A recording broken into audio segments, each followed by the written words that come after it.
Untamed is going to be untamed. It's going to be a little crazy. I want to talk to my people. I want to talk to my brothers and sisters. We can have grace and humility in how we interact with other people. Oh, hot dog, look at you. And nobody talked about what's really happening. And let's have conversations about what truth is.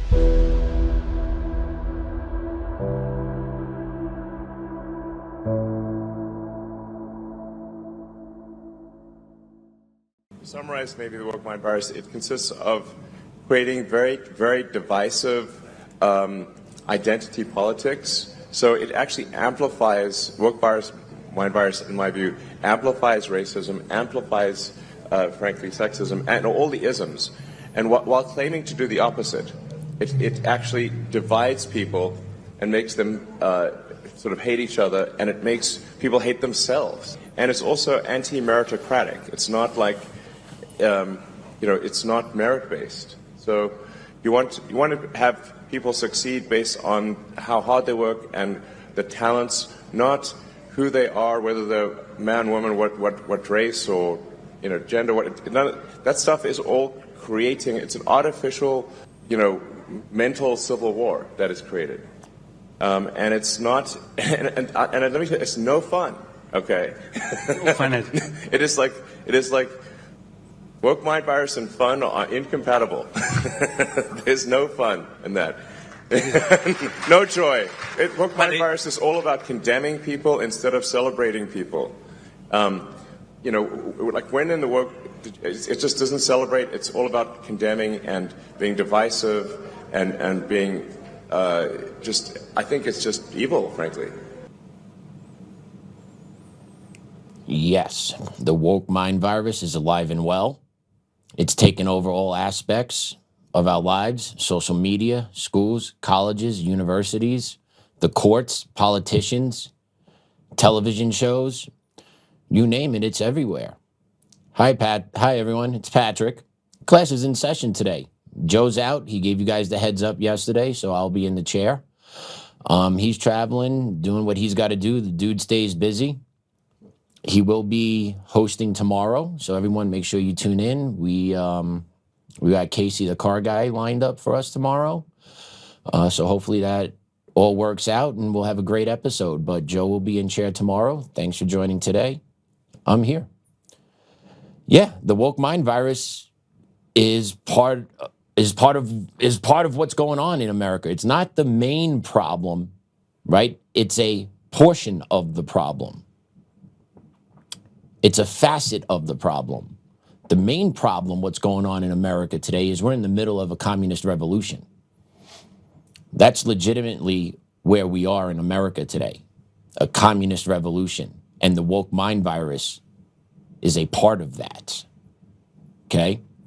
And this communist revolution has been playing out for decades. Just mainly a lot of Americans, myself included until recently, were asleep at the wheel. We didn't understand. It took 2020 to wake everybody up with the COVID scam. And then people being canceled online, leading rise to independent media more, right? And that just gave the great awakening to the American people where, oh, the media's been lying to us. Oh, our politicians been lying to us. Why? And the more you peel it back, the more you understand where you see the money's coming from, and you see the goals of people that are pulling the strings behind it. Remember, we're unpacking this with B in our special.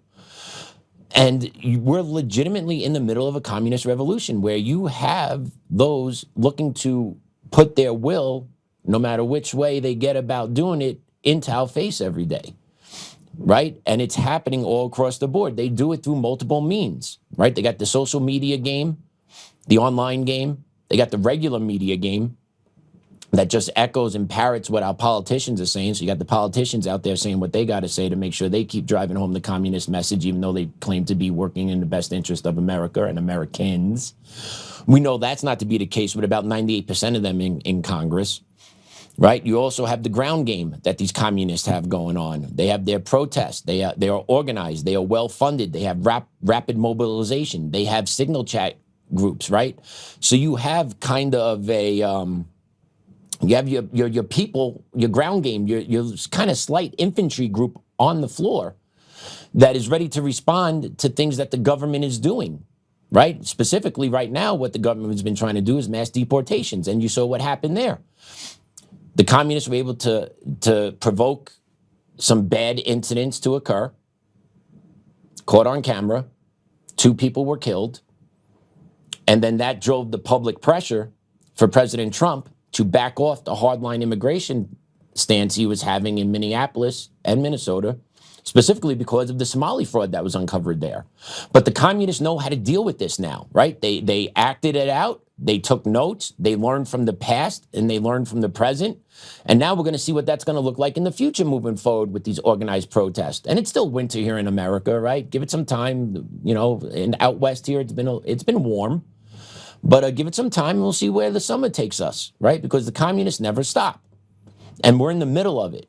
And if you're going to just throw your hands up and say, I want to be left alone, well, the hell with you, basically, because you're no good. You need to actually realize that you can say you want to be left alone. They will not leave you alone.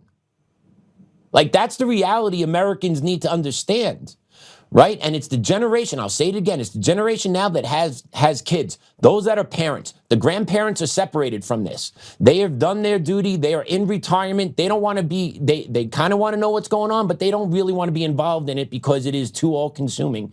And they've lived their lives, to be honest with you. I get it, right? My in-laws are great people. They hear me out. They understand what it is, but, you know, they're living their separate lives, and as they should. As they should. It is my generation's time.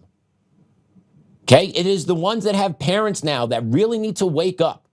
And even if you're a liberal, you have a parent, right? You think transgender rights is good. Wait till your daughter gets spiked on in a volleyball game and then winds up getting brain damage.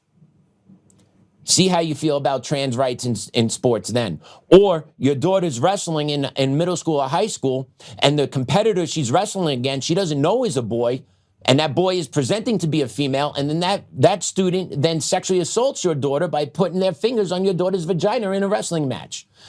Maybe then you'll wake up. Okay? But this is part of the cultural shift that the communists are trying to implore on us here in America. Right? That is just part of it. There's also an economic push, and we're going to talk about the economic fallout from communism, because we have some communistic states here in America and communistic cities. Seattle, state of Washington, Chicago, city of New York, state of New York. But the state of New York is actually pushing back a little bit more on the communist Muslim down in New York right now. Kathy Hochul. Virginia's just off the chain with what they're doing. I've seen recent reports about energy pricing going through the roof.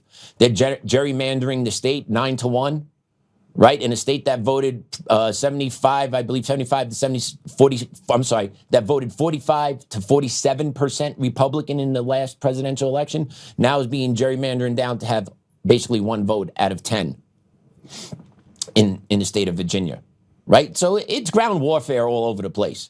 It is ground warfare all over the place, right? And they still push. They push their education indoctrination in schools. They talk about trans rights in schools, talk about social justice causes, right? You've seen the mass marches and protests all throughout public schools over the past couple of weeks, right? This is all by design.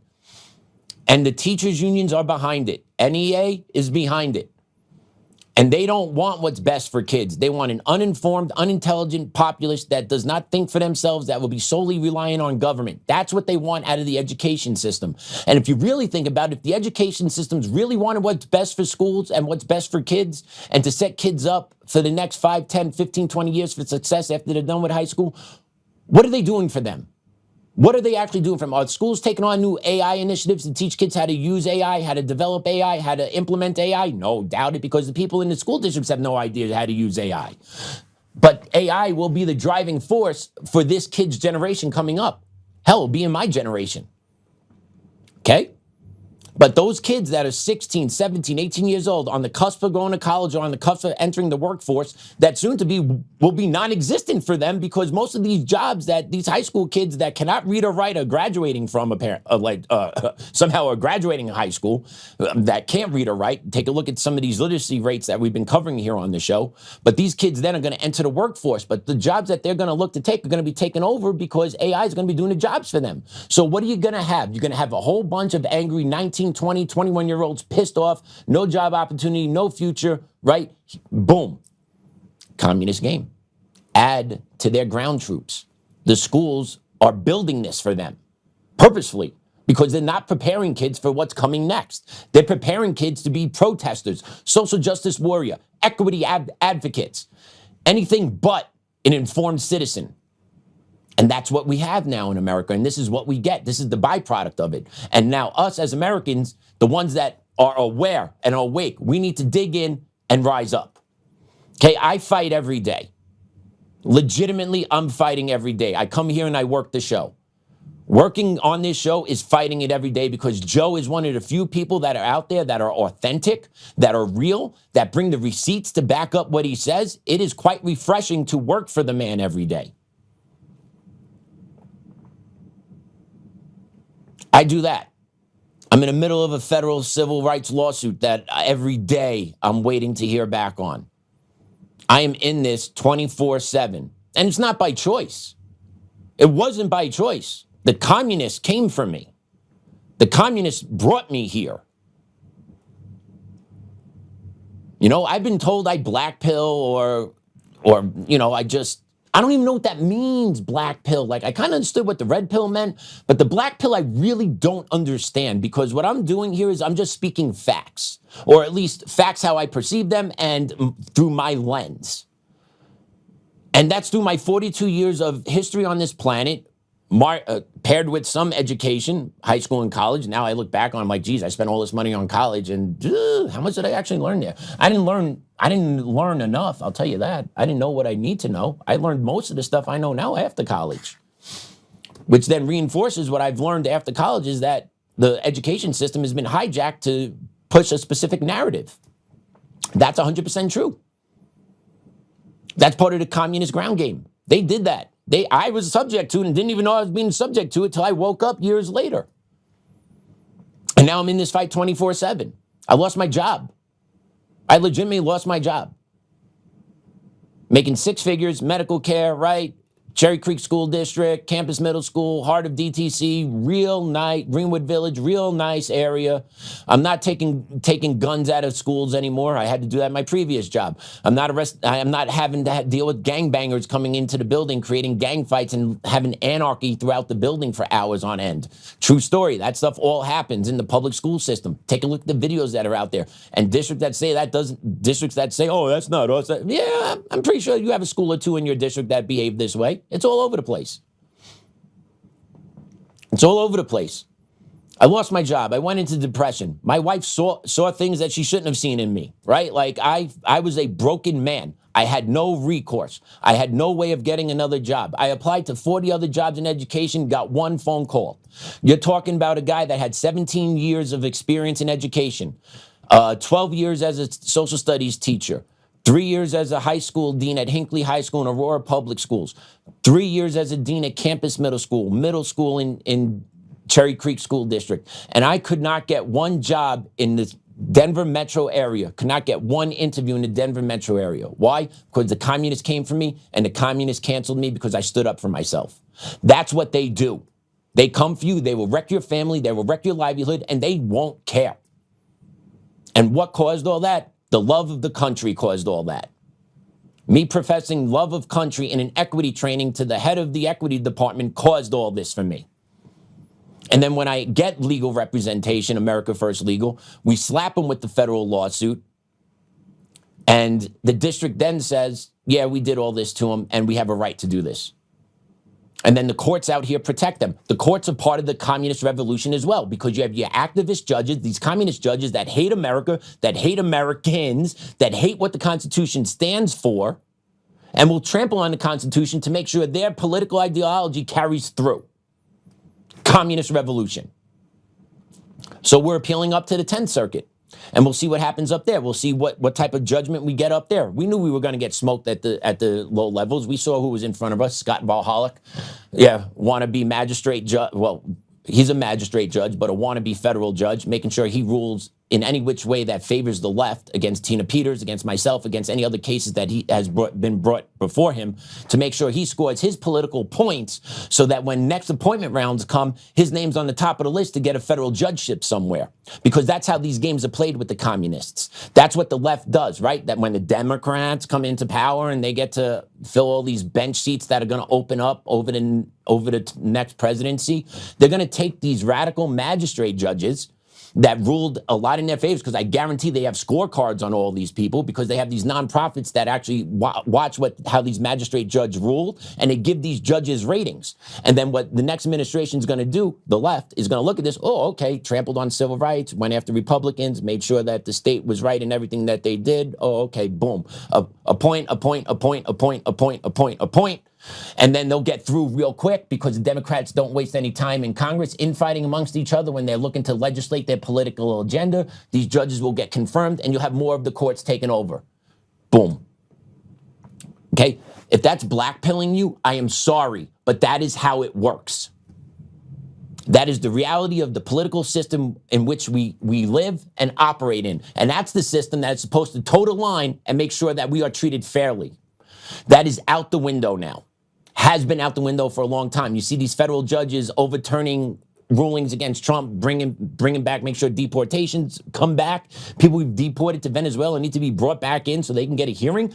I can't even get a hearing in this country. And the best part is the school district that I'm suing, Cherry Creek School District, admitted in federal paperwork that they did fire me for what I said. So everything I actually claimed that they did to me in a federal lawsuit, they acknowledge in a federal lawsuit. And I still can't get a hearing here in America. You're telling me the communists take over our courts isn't real, or blackpilling is too hard? I don't know what to tell you. This is the reality in which we live.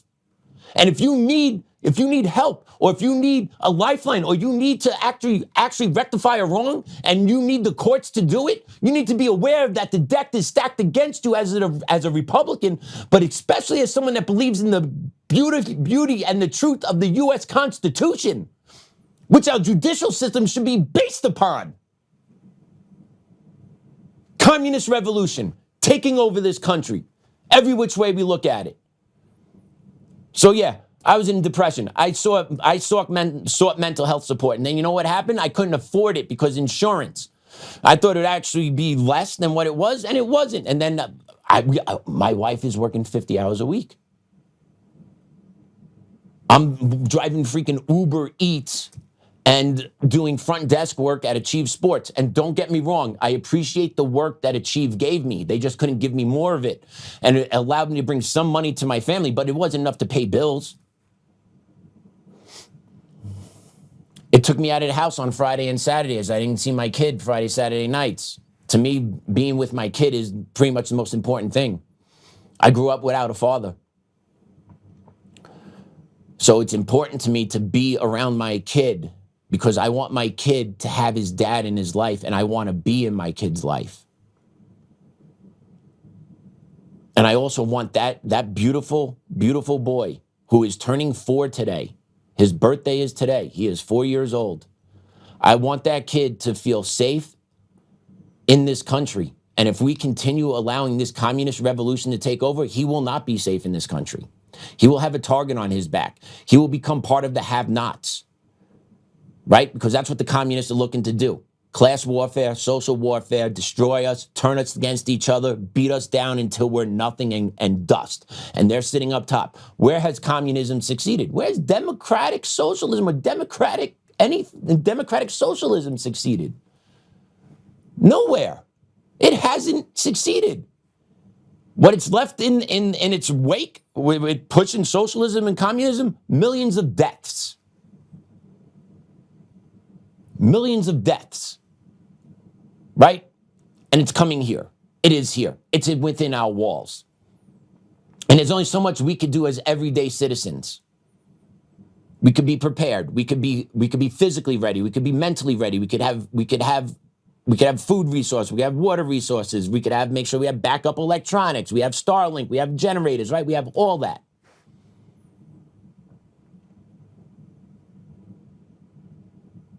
Is that how we're supposed to live? Is that how we're supposed to live in America because of the fear of what's going to happen to us because of our political beliefs?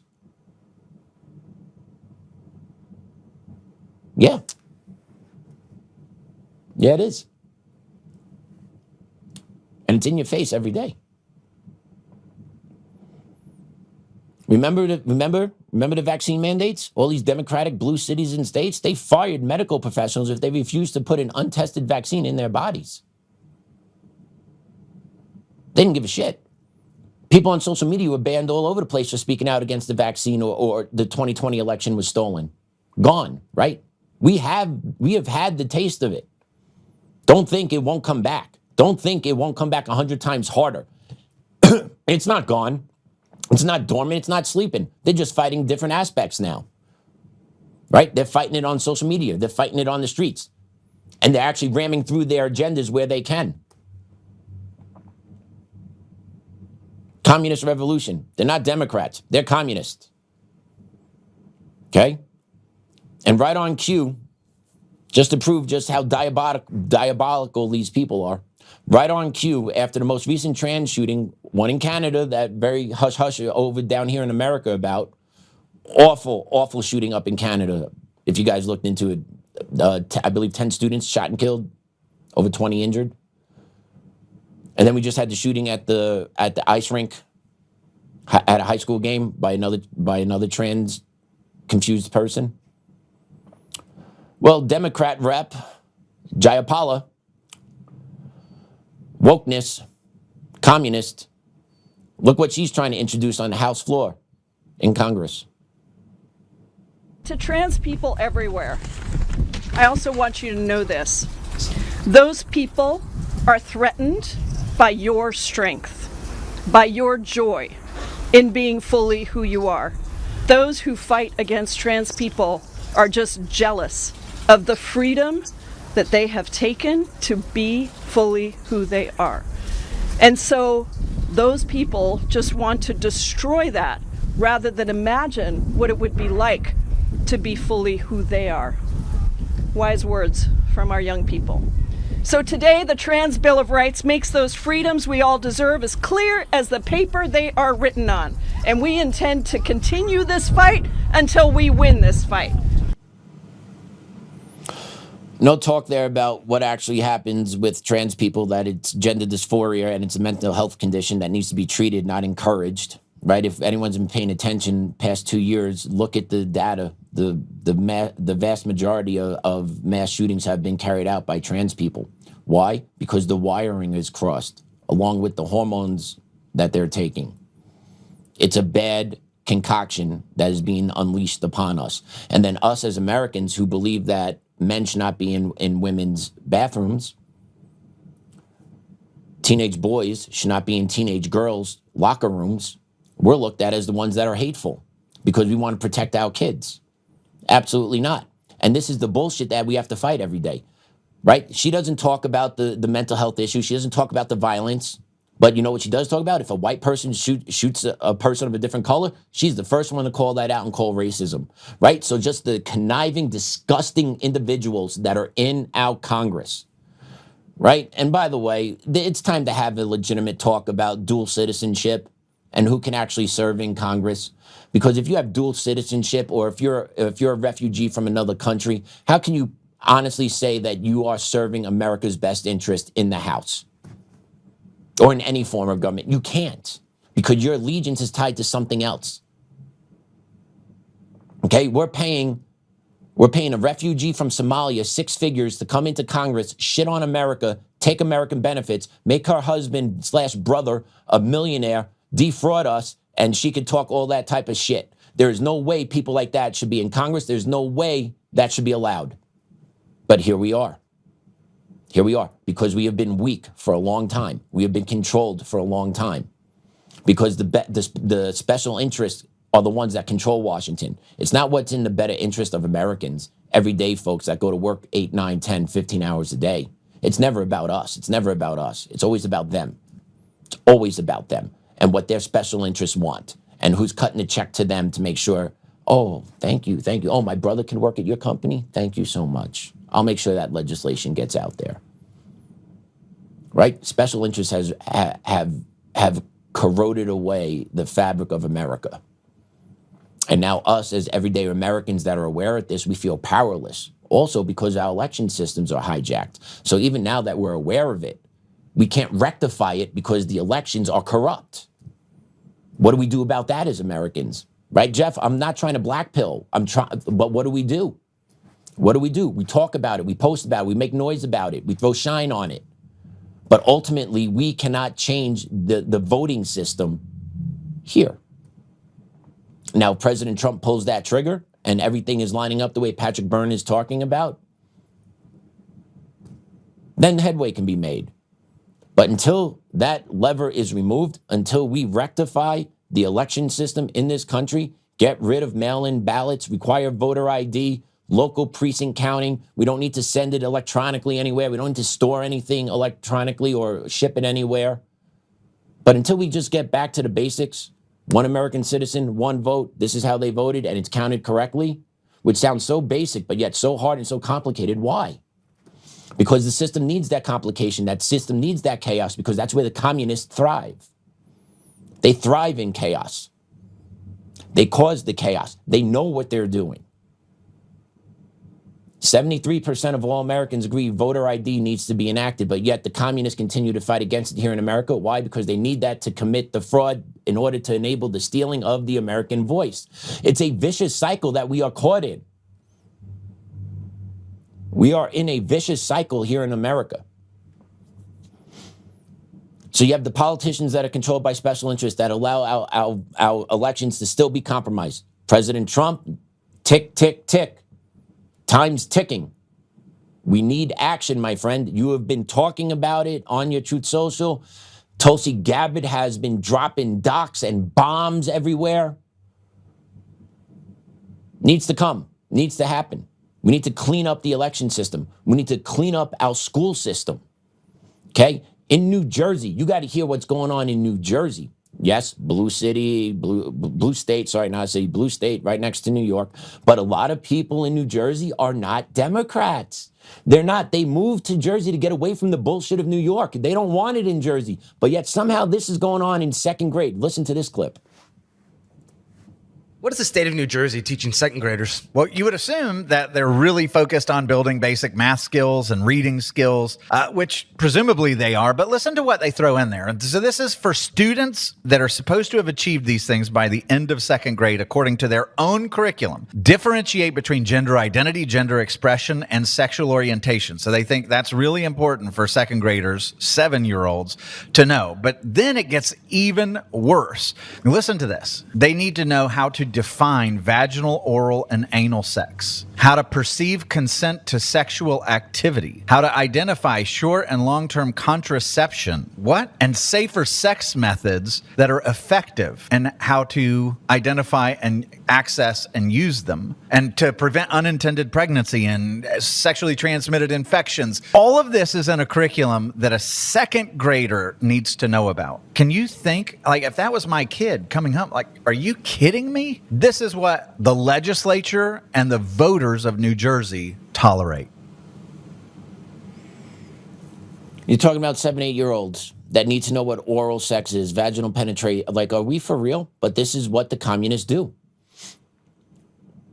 How about we teach our second graders what nouns, verbs, adjectives, how to form a proper sentence, how to how to address an envelope. How about read hands on a watch? How about basic penmanship? Things that, you'll use every day in life to be a better person at this young age. But instead at this young age, they want to teach them about sex. That is absolutely sickening and disgusting. But that's what the communists do. They have no moral ground. There is no morals amongst communists. That's why if you take a look, the biggest push from the new communists in these state houses throughout the country is to legalize prostitution. Oh, sex work is good work. It leads to the moral degradation of our society. 7, 8-year-olds being taught that. People think that's a good idea to inject into the curriculum. What are your thoughts? I know what mine are. And I'm very, very gracious to Joe to allow me to share my views on the show. It's absolutely disgusting, and people that do that shit are pedophiles, plain and simple. There's no reason for 7, 8-year-olds to be thinking anything of that. We all know that. Okay? But yet they're doing this and teaching it in public schools throughout New Jersey. Where's the outrage from the Jersey parents? Do they even know this is going on? Are they signing off on permission slips for this type of stuff to be talked about in schools with their children? I don't know. Most parents should be involved. They should be aware of what's going on. But yeah, there is no morals. There's not, like, this is what you want to, this is what they put in front of our kids. And then not to mention the drag queens that they put in front of our kids and want to put in front of our kids, these drag shows. Right? All about sexualizing 7, 8-year-olds. 7 and 8, what was I doing? I was playing baseball, watching TV, doing fun shit outside. Wasn't thinking about if I'm a boy or a girl. I was a boy. I had a penis. Still do. Not going anywhere. But this is what they're doing to the kids because they want these kids to be so corrupt. They want these kids to not have morals. They want these kids to be so confused that all they have is to rely on government. That's what they want. There's no other reason for it. There's no other explanation that we have removed so much education from the education system and replaced it with all this nonsense and bullshit that just leaves kids just lost. While the parents are working full time. Get to see them a little bit in the morning, a little bit at night, right? So the school system just takes them over and they believe they can and they do. And then in the school systems, you get this stuff injected. You get the I Hate America injected. You get DEI injected, right? And these kids get all concocted up, especially if you don't have the principles being instilled in you at home by your parents. You're creating a very dangerous cocktail for the future of America. And if you want to take a look at what that's proceeding, take a look at this guy. This guy's amazing. What would you say to people who are in America who chant death to America? I support you. When I hear death to America, I don't believe death to Americans. I believe death to American democracy as it is, which has failed us in recent history. What system would you replace democracy with? Some form of democratic socialism, I think, would be helpful. That's a scholar right there. That's a scholar right there. I don't wish death to Americans, just death to America. Okay, well, if you wish death to America, you are wishing death to Americans because there are Americans that will die for America to be preserved. And Pudgy Boy over there looks like he'll be light work for a lot of us. But this is the trash that gets produced through the school systems, through 10, 12 years of indoctrination, of being told America is systemically racist, America is systemically oppressive, the communism and democratic socialism is a better way. But never talk about the bloodiness battles and the ones that have been killed in the millions in the name of democratic socialism, in the name of communism. Never talk about it. These systems don't work.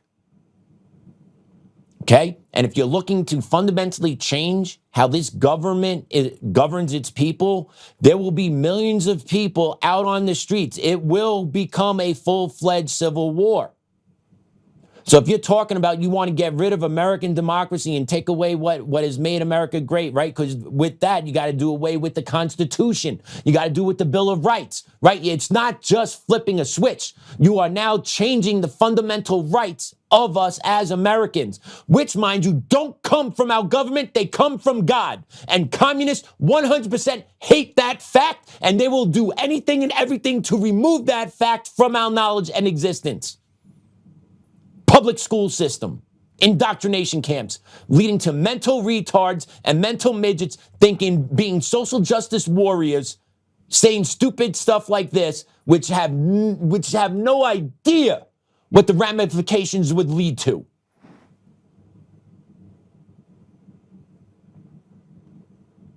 This is happening all over America. People, wake up. Our school systems need to be defunded. They need to be completely redone. It needs to be turned back over to the parents. Parents actually need to organize and understand how their school districts work. School districts are predominantly dominated by their local school boards. Know who your school board members are. Look and ask your school board members, who funded your campaign? Where did those funds come from? Why are you running? okay? Because these school boards are dominated by communists that are bankrolled by NGOs that are taking left-leaning money and transforming school districts overnight, and parents are looking around, how'd that happen? It happened because the communists know how to use our system against us, and we've been lulled to sleep for so long as Americans trust in America, trust in America. You are getting screwed, and your kids are going to pay the ultimate price.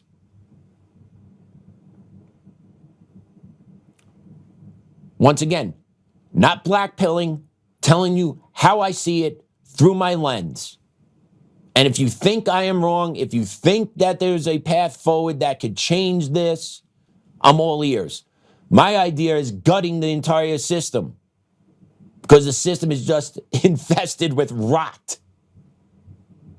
Pulling your kid out of the public school system and bankrupting your school district is the way to go.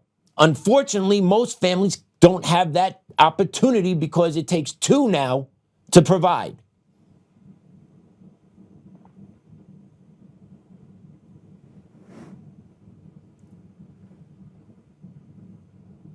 And by the way, if America falls, the world falls into darkness. Okay, let's be honest here. America is the beacon. America is the shining light. America is the country that every country aspires to be. America is the country that everyone aspires to go to.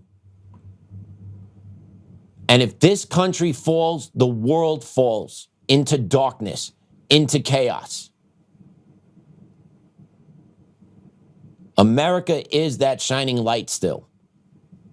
And if America goes, the world goes. Who are you going to look to as your world leader? China's going to do better than maybe. They have a lot of good, they're communist over there. That we'll love that. Surveillance state 24/7. We're kind of going that way too. Okay, so maybe China becomes the new world leader, and then that's going to look real good. Think about what your kids are going to be left with. Think about if you're older and have grandkids, think about what your grandkids are going to be left with. What's going to be looking like for them when they're in their 20s, 30s, and 40s.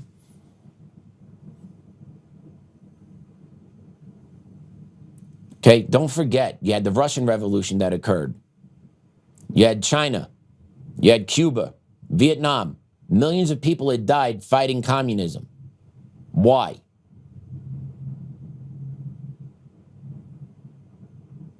Because communism looks to destroy, divide, and split us into the working class.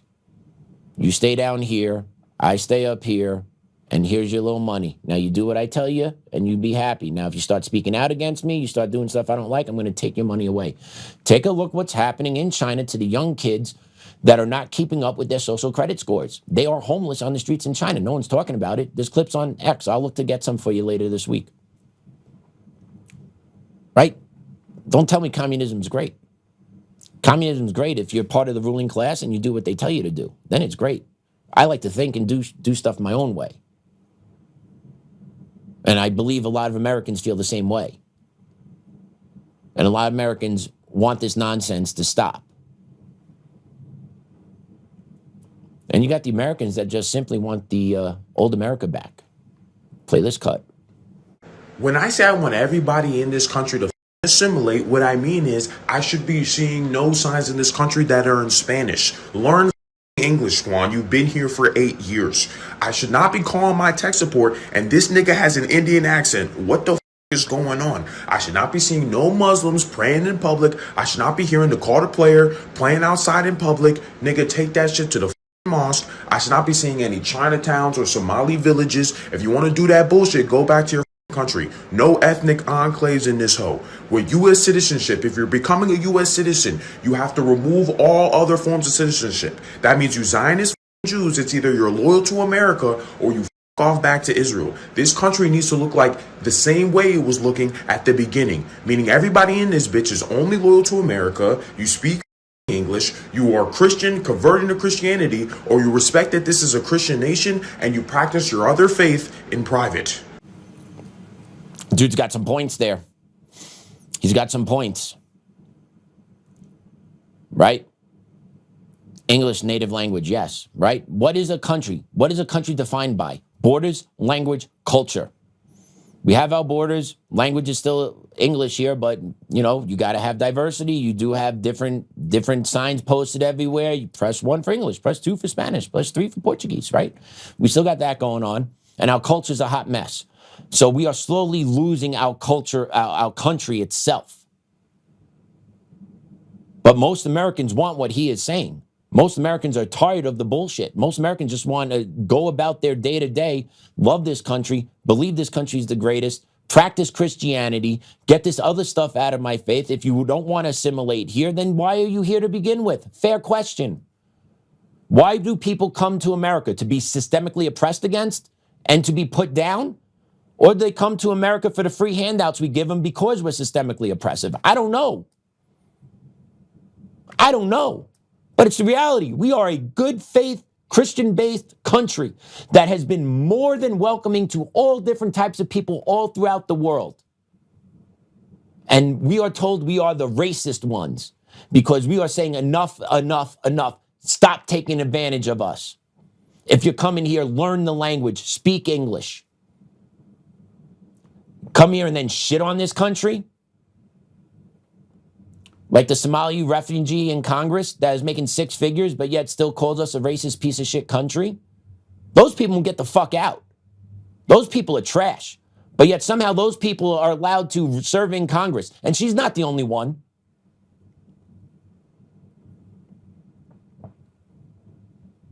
And then you got this beaut. This lady who came here to America. I came here for the money. All right. Why? Let's play it. Let me hold your hand when I say this. We do not move to America because we think it's a better country. We move here because it's a little less worse than our other countries. Because you're stupid to think that we moved to this country for some hot dogs and some baseball. We have better vibes, music, food, culture, history, literally all of the above. We just move here because we are looking to make more money and offer a better chance for our families. Did you know that the minimum wage a day, not an hour, a day in Mexico is not even 15 American dollars? Not even 15 American dollars. Right now with $15 in San Diego, I could go maybe buy a matcha and half of a granola bar, honey. If you support ICE, you support people getting destroyed. If you support families getting destroyed, I hope you rot in hell. And I will see you there, babes, for sure. You hear that, Butte?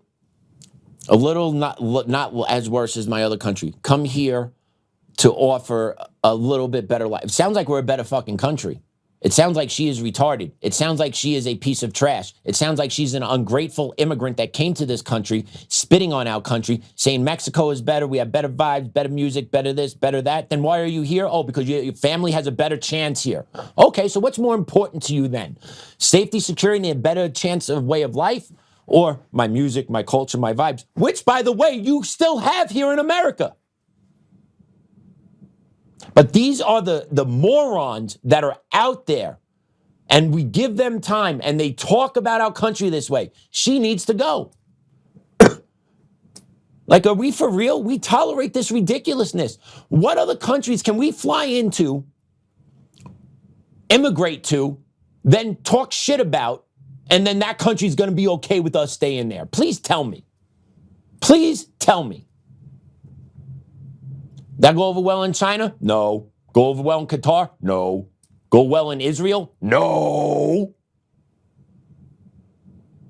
Right, so where would it go over well? Here in America. And then us Americans, oh yeah, she's so smart. She understands. Oh man. Right? And then that feeds the woke mind virus that we started the show with. Because she's a moron. And she doesn't even realize how good she has it here. And how good her family has it here. Like, that's what I don't understand. These people say we're so bad. Why are they here? Oh, because I can make some money and get better opportunity. Oh, shit. So this country is better. And we can't be systemically oppressive against you because if your family can have a better way of life here in a predominantly white country, What does that say? What does that say? But take a look at the data. There's an account out there that I'm going to start following. It's called White Pages. Pull this let's put this tweet up here, this post, sorry. White Pages Policy Institute, 23% of all Mexicans live in the United States, around 39 million. There were barely 4 million Mexicans in the U.S. in 1960. Remittances from the U.S. to Mexico, though, top 64 billion. Some 9.3 billion comes from Texas and another 21 billion from California. Do we know what remittances are? That's money going back over the border. That's what's being sent out of this country to people in Mexico from people that are here, either legally or illegally. Depending, we don't have a way of tracking this yet. But we're so horrible. We're such a horrible country. We are so racist. We're such pieces of shit. Take a look of all that money that's going south of the border to those people down there in Mexico. And that lady has the balls to say we're the problem. Our country's shit. I don't think so if you got to send all that money back to Mexico. I don't think we're the problem here. Looks like your country might be the problem. Your country might be run by the criminal cartels. Why don't you call that shit out down there, lady? But you don't, because you're ignorant, ill-informed, product of the woke mind virus. And then you're going to sit and talk and spit in the face of the country that has allowed you to come in here, allowed you to live in San Diego, which is really expensive, and you can play, I can get a mocha and a half a granola, hun. See you later, babes. You sound like you're really oppressed and this country has treated you so poorly. Absolutely insane. Also, though, the reason why these remittances are going back so much is actually the fees have declined over time. So we geniuses here in America have actually made it cheaper for illegal immigrants and migrants and legal immigrants from Mexico to send American dollars back to their families there. We made it cheaper for them to do, instead of making sure that money stays here in America. I'm sure that billions of dollars wouldn't help anything here in America. But yeah, we're the problem. We are the problem here. The communist revolution is a real deal. The woke mind virus is a real deal. We have to fight like we've never fought before. That is the truth. All right, everyone, we're going to do a quick 180 here. We're going to air an interview that Joe did this week with Chaz Evanson. He's an unaffiliate running for governor of Colorado.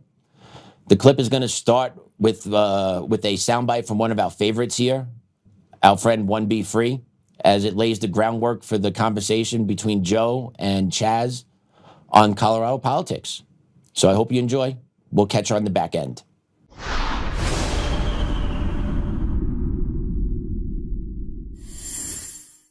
People keep telling me that I'm making up the whole Von Kennedy thing. No, Victor Marx is not Victor Marx. It's actually Von Kennedy, and I'm going to prove it, and I'm going to prove it with Holly. You see, Holly was the 18-year-old that was under a lot of medication when she was taken, easily vulnerable, easily manipulated to go with Victor, and they took her ID and brought her to Colorado. Now, while she was in Colorado, she was a big problem because guess what? She wanted to go home.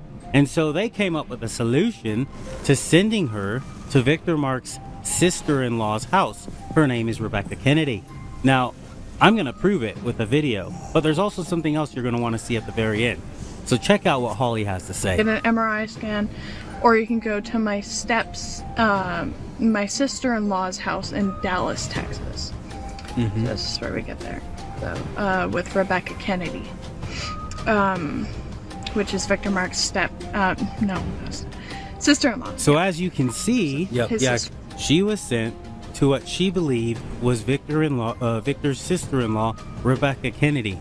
But thanks to the help of AI, we can easily search and see that Rebecca Kennedy is actually his sibling right here. So for those of you who are out there saying that I'm lying, now the proof is in your face. I was going to say the proof is in the pudding, but no, the proof is in your face. I actually do my research. I work very hard at this because guess what? I care more than the average bear. And I don't want to elect somebody who's fake, phony, and not really real and has this whole line of crazy stuff behind him to be our governor. Because guess what? He'd be a bad governor. You know, why are we spending so much time with Victor Marx, and why is it important for me? And everybody says, well, Joe, he's already the heir apparent. He's been picked by the establishment. Lauren Boebert's behind him.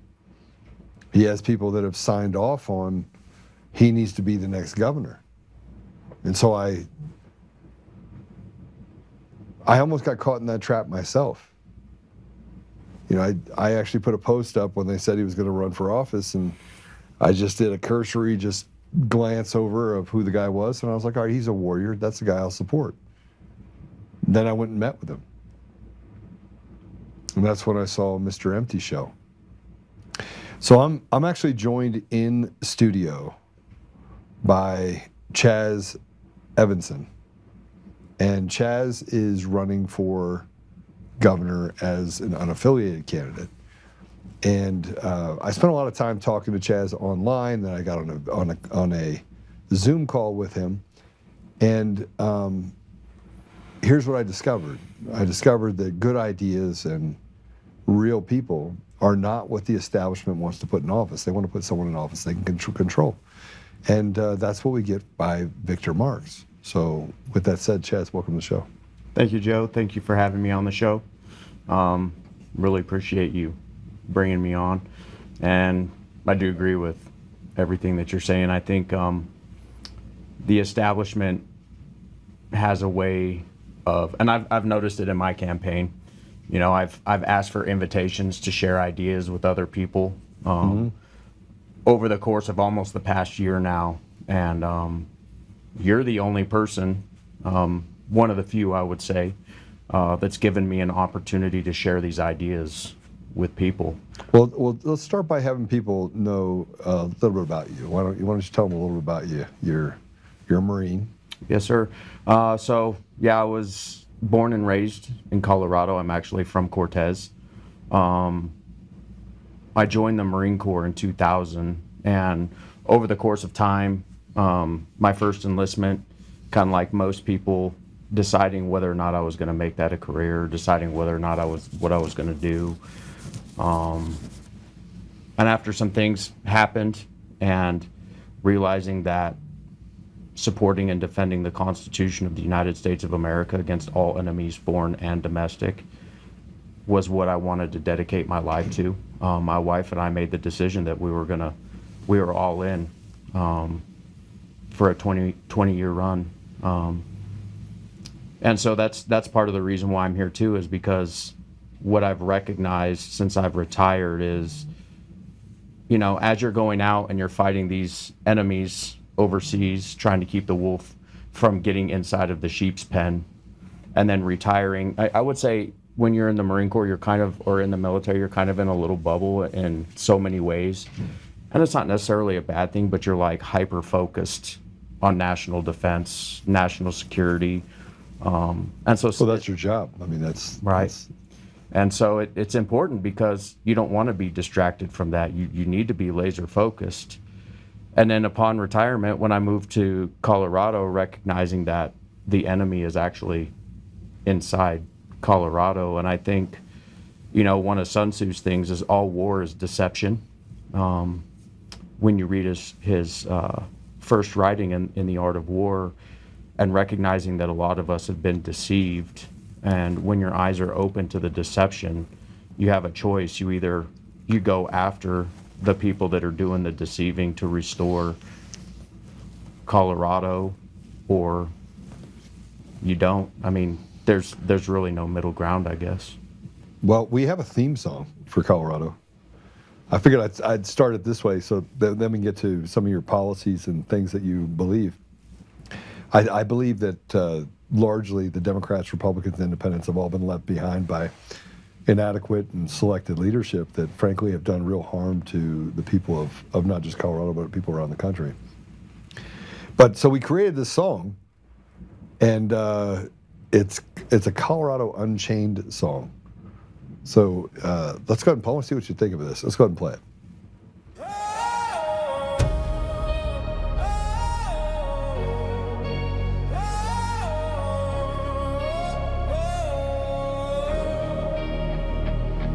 God help Colorado, land of the free no more.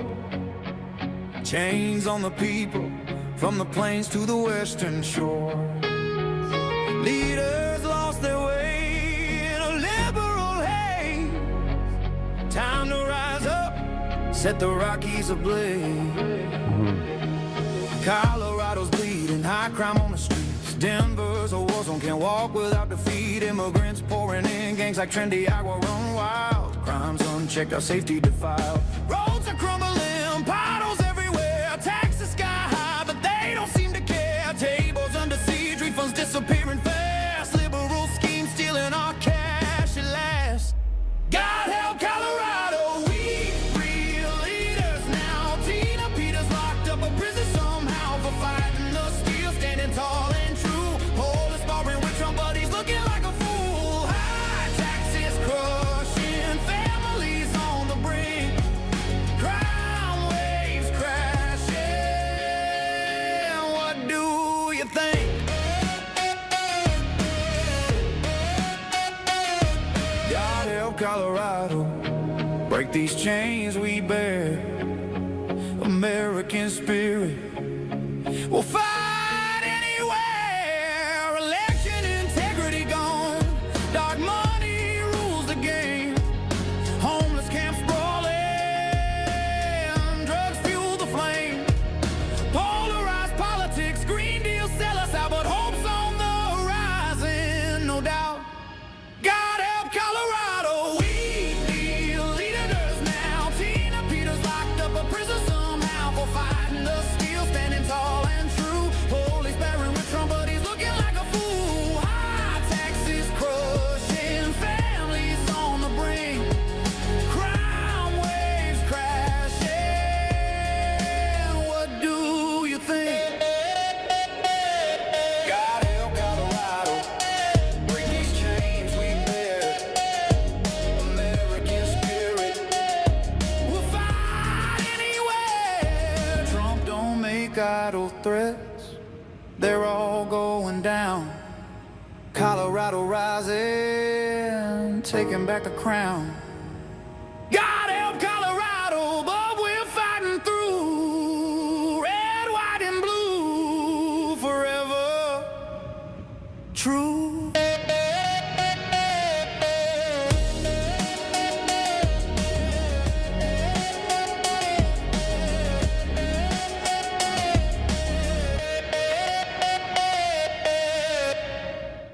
I think that song is awesome. What did you think of that? I think I think my favorite part is God help Colorado. God is the one who can restore us. I think I always say, but God, right? I mean, you look at what happened with President Trump getting elected, and it was but God. I mean, everybody's like, it couldn't happen. There's no way that he could be reelected. That he went from felony counts and multiple court cases and to winning the presidency, and them having to basically wipe all those away. What does that tell you about our system? I think our system, my perspective on the system is similar to yours. The whole system's been corrupted. And I think a lot of times what we're doing is we're trying to, instead of restoring the system back to its original intent, we keep trying to work within the broken system. My take on it is all these things we're experiencing with election integrity, vagrancy, with crime, like all this illegal immigrants invading our nation, are all symptomatic of a root cause of a problem.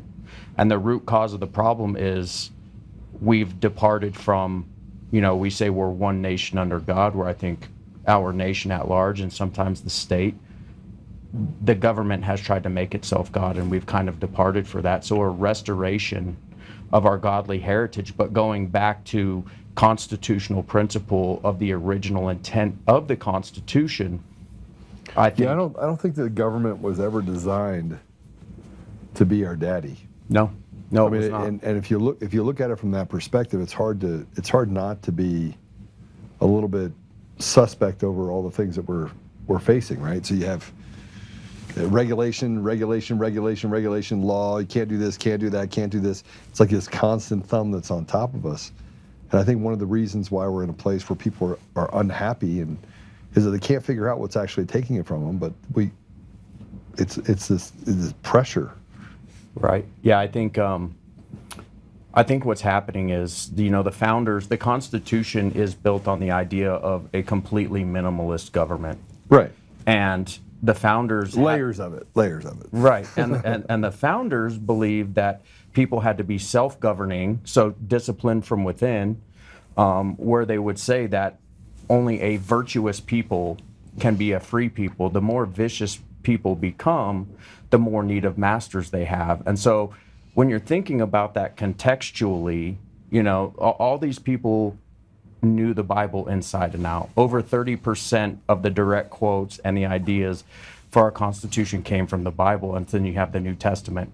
And so the master is the law, right? And so basically, if you need the government to tell you what to do, you're in fact a slave. You are no longer a free person. Well, so let's talk about some principles that you have. I think we agree on many of these things. The average person pays 56 cents on every dollar to a government entity. Right. That's the tax rate that they pay. Every single person pays that on average. Mm. That means that you have to feed your family on 44 cents on every dollar. Right. And the government has put us in a place where our roads are still crap.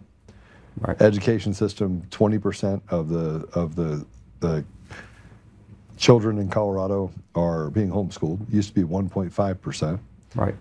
They're sort of running away from education. You got pride flags and walkouts for to protest ICE that their kids are being forced into. There's not enough meat on the bone left for anyone, and any part of what they have to deal with on a daily basis. Right. Yeah, I think that fraud is rampant across the United States of America. I mean, we saw that with Minnesota. What's going on there? One of the posts I made clearly describes every single Senate bill and House bill that Colorado has enacted that is actually funding illegal immigrants' lives here in the United States, which is, to your point, is taking out of the pockets of hardworking Americans. That means you're somebody else's daddy. Right, exactly. So these are entitlements. And those entitlements inside of our budget, do you know how big our budget is? I think it's creeping up on $36 billion right now. So this year it's nearly $40 billion. $40 billion. So you have a $40 billion budget. How much of that do you think goes to unmandated entitlements? In other words, entitlements for people that are not American. Half of it, probably. So it's about $7 billion. Now that doesn't count the entitlements to nonprofits, NGOs, right, things like that. So these are things that right away you could cut out. Yep. And you would say, well, then how are they going to eat? So how are those people going to eat? But that's really not where that money goes. Right. They get free health care, free child care. The average American doesn't get that. It costs $1,500 to $2,000. The average Coloradan does not get that. It's $1,500 to $2,000 a month for one child. Right. I think, the idea that I think there's this we framed this as a sympathetic thing to do for some people. Mm-hmm. And so that's just, it's the optics of the whole thing, right? If we're stealing from one person and giving to another person, you're in fact hurting both groups of people, right? So the just thing to do is to remove the illegal immigrants, remove the people who are fraudulently stealing from the taxpayers, mm-hmm, and restore that money back to them because they are in fact here working and contributing to society in order to do those things. And I see it all the time where people are saying, well, it's not fair that you're doing this. And it's not a matter of fairness, it's a matter of justice, in my opinion. Yeah, so let's dig in that for a minute. So you have $7 billion in funding. I mean, and I got in an argument with one of the other candidates over what's not really $7 billion. And I was like, well, it is. because you have education entitlements, you have special allocations to nonprofits that are providing that health care and child care. But if we look at this from the perspective of, let's see if I can put this back on. If we look at it from the perspective of what dollars are coming out, that's nearly 18% of our budget. Now, I don't actually care about the $7 billion or helping people that are in need. I care about the fact that there's no accountability, no checks and balances on the money that's being spent. And at the same time, we have $7 billion of entitlements going out. How much of that is actually supporting the very people that need it in our state? Very little of it is supporting the people that need it in our state. And I would say that a lot of people, I went to a meeting and it was an advocacy group for people who have disabilities. And one of the things that was continually coming up in the conversation, and this is just to the point, right? We as America have an obligation to help those people who truly are in need. Right. And so these people are sitting there, they are getting, different housing allotments and, different things that could help them with food and medical bills and all these different things. But the thing is, you have people within those circles who also want to help contribute, but they're afraid because if they make one penny too much, they're going to lose their housing or they're going to lose, whatever supplement it is. So I think it can't ever be a zero-sum game for those people either, where there's this hard line, right? And it should be graduated. And I think people talk about this with insurance too. There just can't be a cliff, right? There needs to be this graduated thing where we want to encourage people to go out and to help themselves and to do these things. And I don't think we do a good job of doing that because the way that the programs are set up. But then on the other side of the illegal immigration piece, right? If you want to come to the United States for a better life, I encourage that. But you can't come into the United States illegally and then expect the people of the United States to fund your life here and then get mad when they refuse to do that. That would be like me having the government say, oh, well, you can have these people live in your house. They can eat your food, they can do these things, but you can't throw them out. Okay, so this gets back to, are we just a big, huge slave colony? I mean, it's the United States, because remember, we have what is it, $600 billion? So I'm going to redo this real quick. We have $600 billion that we send to different countries, on average, a part of our budget, to other nations. We give money to 108 different countries. And so we're doing the same thing here. And we fund that as well on the federal side. This is, obviously, we're talking about state and federal and the things that happen within Colorado. But, I mean... Well, I have ideas on why the border was just left wide open, right? I believe the border was left wide open because these people want to influence elections, right? They want to get these people to come in here. Colorado itself has laws that allow people who are illegal immigrants to get ID cards. Right. But also on the other side of that, I do believe that there are, I mean, you can go anywhere and you can look at how illegal immigrants are employed, right? They are being treated as slaves, right? They're being threatened. They're not making a fair wage, even if they are here. Well, I mean, I would argue that they can get paid under the table, right? And on top of that, receive entitlements. So they're actually not getting taxed. Some are getting taxed, but a vast majority of them are not being taxed. They're getting all the entitlements that they get from the state, and so it's like they can. Right. The average person in Colorado makes $55,000 a year. They're getting $55,000 tax-free, plus they can go over here and make a job making $40,000. They're making $90,000 a year, driving nicer cars than many Americans do, and being able to game a system that allows for them to have more than we have. No, I agree with that 100%. Yeah, I see the same things happening, and you know it's not about being nice. Right. It's about justice. Right. Justice is, and that's part of the problem, is these words nice and fair. I tell people all the time, I tell my kids all the time, life isn't fair. No, it's not fair. Life is not fair for anybody. And so what we have to understand, there's a difference between fairness and justice. Justice is a system that rewards the good and punishes the evil. Yeah. The government literally exists to do three things: to protect life, to protect liberty, and to protect property. When the government is in the business of destroying the lives of the people who are in fact doing good, then there has become a role reversal. Right. And that's what our government does. And so, in my opinion, even all of these evils that are happening with these illegal immigrants coming in and taking our money, it's in fact a certain group of people is rewarding a foreign invasion of people into the United States. We have Trende Aguirre right here in Colorado who are operating criminal cartels.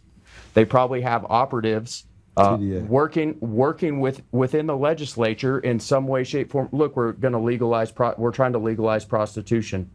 We've legalized marijuana.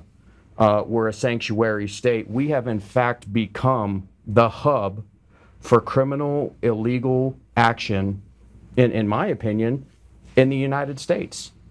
And so the only way to restore that is for the government for the people to recognize that these things are happening and to use their voices and to use their power in order to restore that here. Otherwise, it's not going to change. Right. So what's your platform? I mean, and look, we've talked about this a little bit, and I think that the powers to be that want to choose the person that runs Colorado so they can control the outflow of money. It's a lucrative business. Politics are very lucrative. Yes, it is. But what's the platform? How do we square the peg of you're running as an independent, Republicans, Democrats, Independents, everyone is unhappy? Would you agree with that? I would agree with that. I would say that my platform, and I want to talk specifically to the Democrats, Republicans, Independents unhappy. I want to speak to three things first. Number one is a restoration. Colorado needs a restoration of its godly heritage, right? This nation was founded on certain principles. When the founders wrote the Declaration of Independence, we all know it, but I think sometimes we think that those are unachievable goals. But they're absolutely achievable. This nation is founded on the idea that there are certain truths that we know to be absolutely true, that men are endowed by their Creator with certain unalienable rights: equality, life, liberty, and the ability to own property. Those things absolutely have to be restored. The idea that our rights don't come from government, but they come from our Creator. Those are absolutely imperative, because when people start to believe that their rights come from men, that's when our rights go away. All right, so how in a world where TikTok videos, 1 minute videos, 2 minute videos, 3 minute rule the day, that's where people get their news. Right. And they believe it. They believe these 1 minute, 2 minute TikTok videos. How in a world of that do you communicate to that the idea of let's get back to restoration when a family can't feed themselves? Yeah, I think number one, I think a lot of people, and we're seeing it in this election too, people are motivated by emotion a lot of times. And so, these social media platforms and algorithms will just feed to their emotion. But helping people understand how restoring these things can help them financially, can help them have their kids in a school system that's not going to abuse them, can help them do these things. I think that's important. The messaging, obviously can be difficult, but I think once people realize that that the system has gone so far that it has to be completely restored. If it's like having cancer, right? If I have all of these symptoms, right, we could call this departure from constitutional principle, right? We could call that cancer. Yeah, you could. And so then all of these symptoms are, tax extortion by the government, or allowing the government punishing the good and rewarding the evil, the whole list of things we already talked about, you could say those are the symptoms. And yes, we absolutely have to address those. But telling people that if you go to the oncologist and the oncologist says to you, look, you have all these, we know you have cancer, but we're not going to treat the cancer, we're just going to treat these symptoms. No one's going to agree with that. Right. Because everybody recognizes immediately the only way to fix the symptoms is to cure the cancer. Right. And so two things can be true at once. We have to treat the cancer while we're also dealing with the symptoms. Yeah, but you know how hard it is to cut yourself away from the Stockholm syndrome, right? So that if we turn off all these valves, what is it going to do to our society? We saw with the shutdown, with the government shutdown, essential services stayed open, 90% of the government was closed. It had no effect on the lives of any Americans. Same thing can be said for what's happening in Colorado. We have a bloated budget that's nearly 300 times or 300% more than what it was nearly 8 years ago. And we're sitting on now a deficit of nearly $1 billion.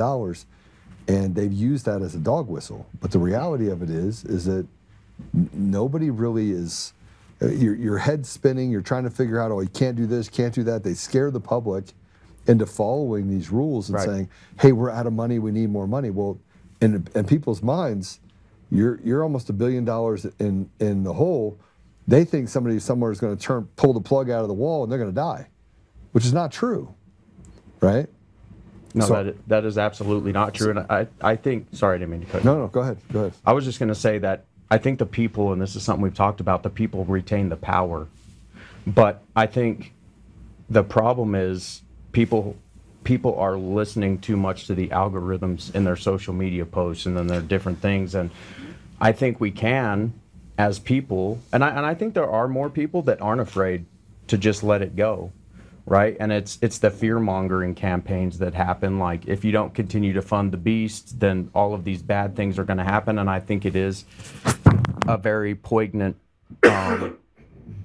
statement that you made, and I made it to my kids too. I'm like, we were driving up the Colorado National Monument, and there was nobody there.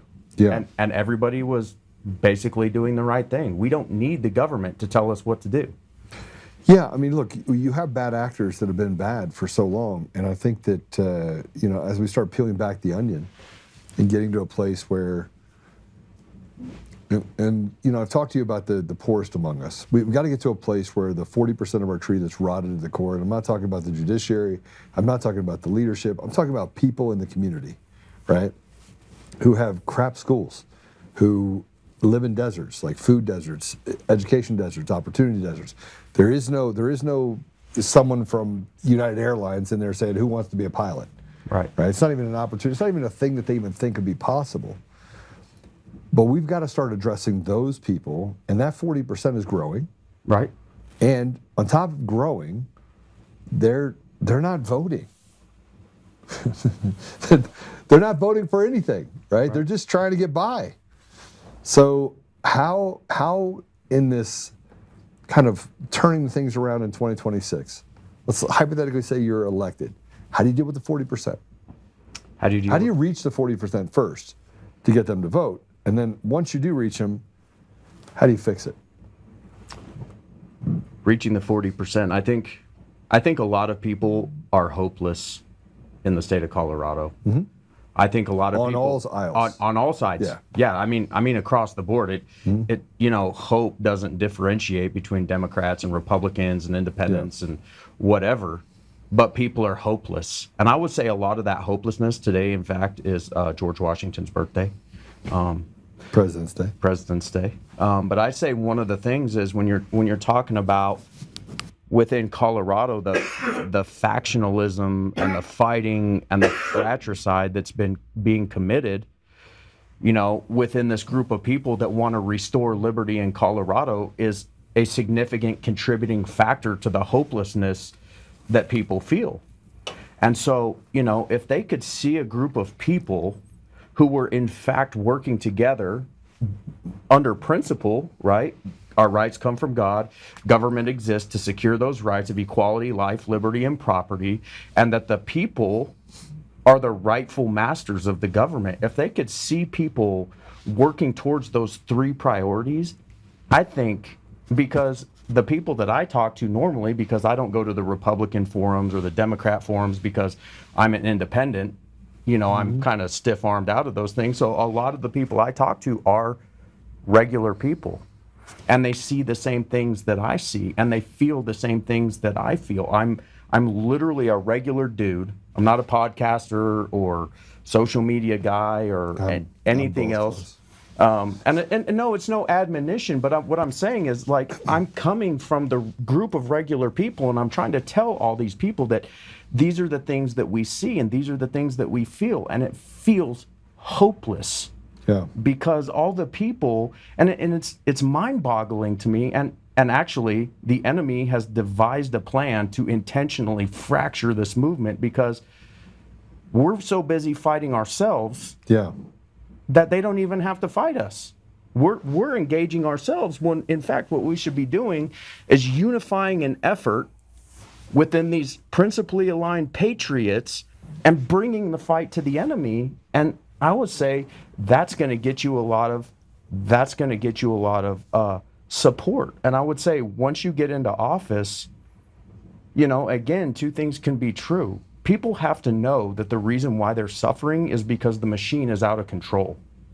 The only way to solve the suffering is to fix the machine, and the outcomes will be better. But those two things can be happening concurrently. So you restore those principles, then you reform the government.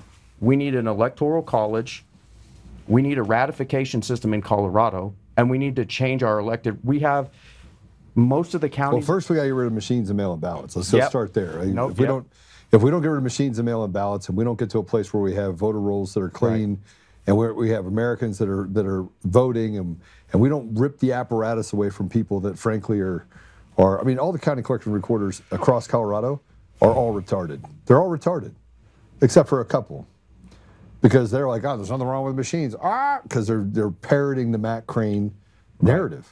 Right, and I think that goes back to your fear mongering, right? I think that the government, right, through these like shadow political and civic action committees, have basically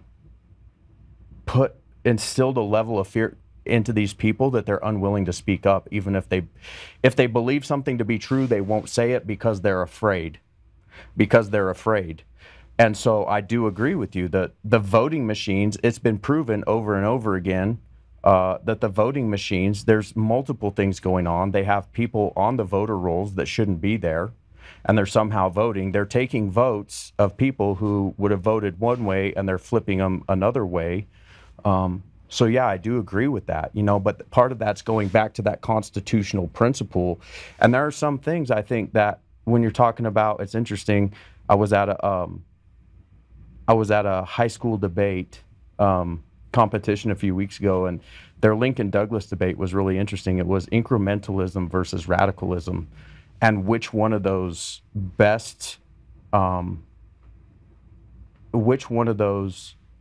is better used to effectuate societal change. Well, in the art of war, both. Because it starts out as incrementalism and it turns into radicalism. Right. And then radicalism has to basically fight against it. You have to have that Julius Caesar moment. Right. And so what we need to do is look at the problems and say, okay, which one of these need radicalism, which is election integrity? That needs radicalism. That has to change or nothing changes. And I would make a good argument that the other thing that needs radicalism is the people of Colorado need equal suffrage. Look at the legislature. All these bills that are being passed, the new red flag laws, all these new things, we know that they're unconstitutional. We know all these things are happening. Last year when House Bill 25-13-12 went through, thousands of people came to the Capitol and testified. And they did nothing about it. They didn't give a crap. Yeah, Julie McCluskey sat there with her smug look on her face the entire time and gave zero craps about the people who knew that their kids were going to be attacked. And in fact, I've had parents who have messaged me and said, hey, Chaz, I literally had my kid taken by the state. I'm out of money. I'm bankrupt. I have 6 other kids to take care of because of House Bill 25-13-12. I got a kid stolen from me, and they literally didn't care. So if we, like in election integrity, if we don't change, if we don't put But if we don't get nobody's equal telling that suffrage story. in the Senate, Chaz, nobody's telling that story. Like the story that you're talking about right now, it's a real thing. Right. But nobody understands is how this apparatus has literally enslaved people. And then they use police officers to enforce and say, well, you just have your day in court. But the system is so rotted, you don't get your day in court. They are literally trafficking children inside of our government. Yes, they are. And the thing is, and I want to address that, but I believe every county in Colorado needs to have a senator. The 35 senator thing is not working. We do not get equal suffrage.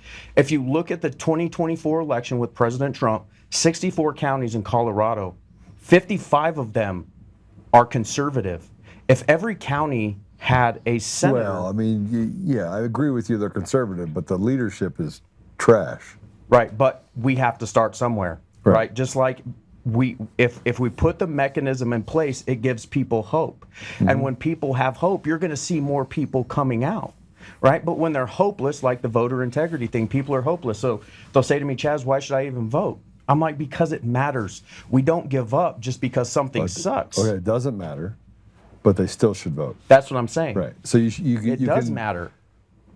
We should vote. You can address the part that they're saying that it doesn't matter what I vote for, they're going to pick whatever they want. Right. While still telling them you have to vote. Yes, that's right? The thing. So you have to tell people, you have to affirm what you know to be true. Because if you lie to them, then they're like, they give you the finger and they're like, get out of here. That's like telling a kid a shot's not going to hurt. Yeah. And then they go get their blood drawn and it hurts. And it hurts. And they're like, okay, that was a lie. But you can affirm what they're saying because they can see it. Look, people are not stupid. Right. People have been stupid. People have been, people have an innate trust that they want the government to actually be good. But the government is innately bad for every part of society. Like it has never done anything good. Government is not good. Right. Yes.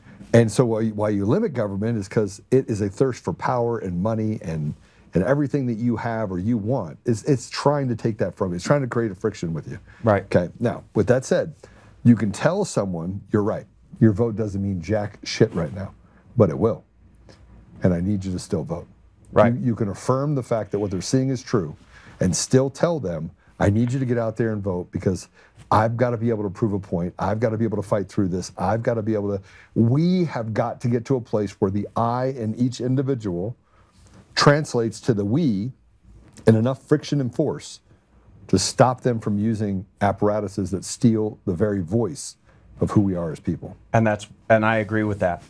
And I would say if we fix election integrity, but we do not reform our Constitution to give people equal suffrage, nothing will still change. So it's a two-part thing. Two things can be true at once. We need to fix election integrity, but the Colorado Constitution is actually unconstitutional. Article 4, Section 4 of the federal Constitution guarantees to every state a Republican form of government, not the party, the form, which this would be a long discussion, but it has to, you have to compare and contrast that with the Constitutional Convention of 1787 to understand what that looks like and why we have a bicameral legislature. Well, most people don't understand our law system, our the structure. But so two things have to happen. We have to guarantee them, we can't lie to them, that if we do this radical thing and fix election integrity, your vote will once again mean something. Yeah. And two, when your vote means something, then the government will actually do what you're asking it to do, because right now it will not. It will not. It's just like what's going on with Donald Trump. He has all these good executive orders, right? All of these things are good. Yeah. And we know they're good.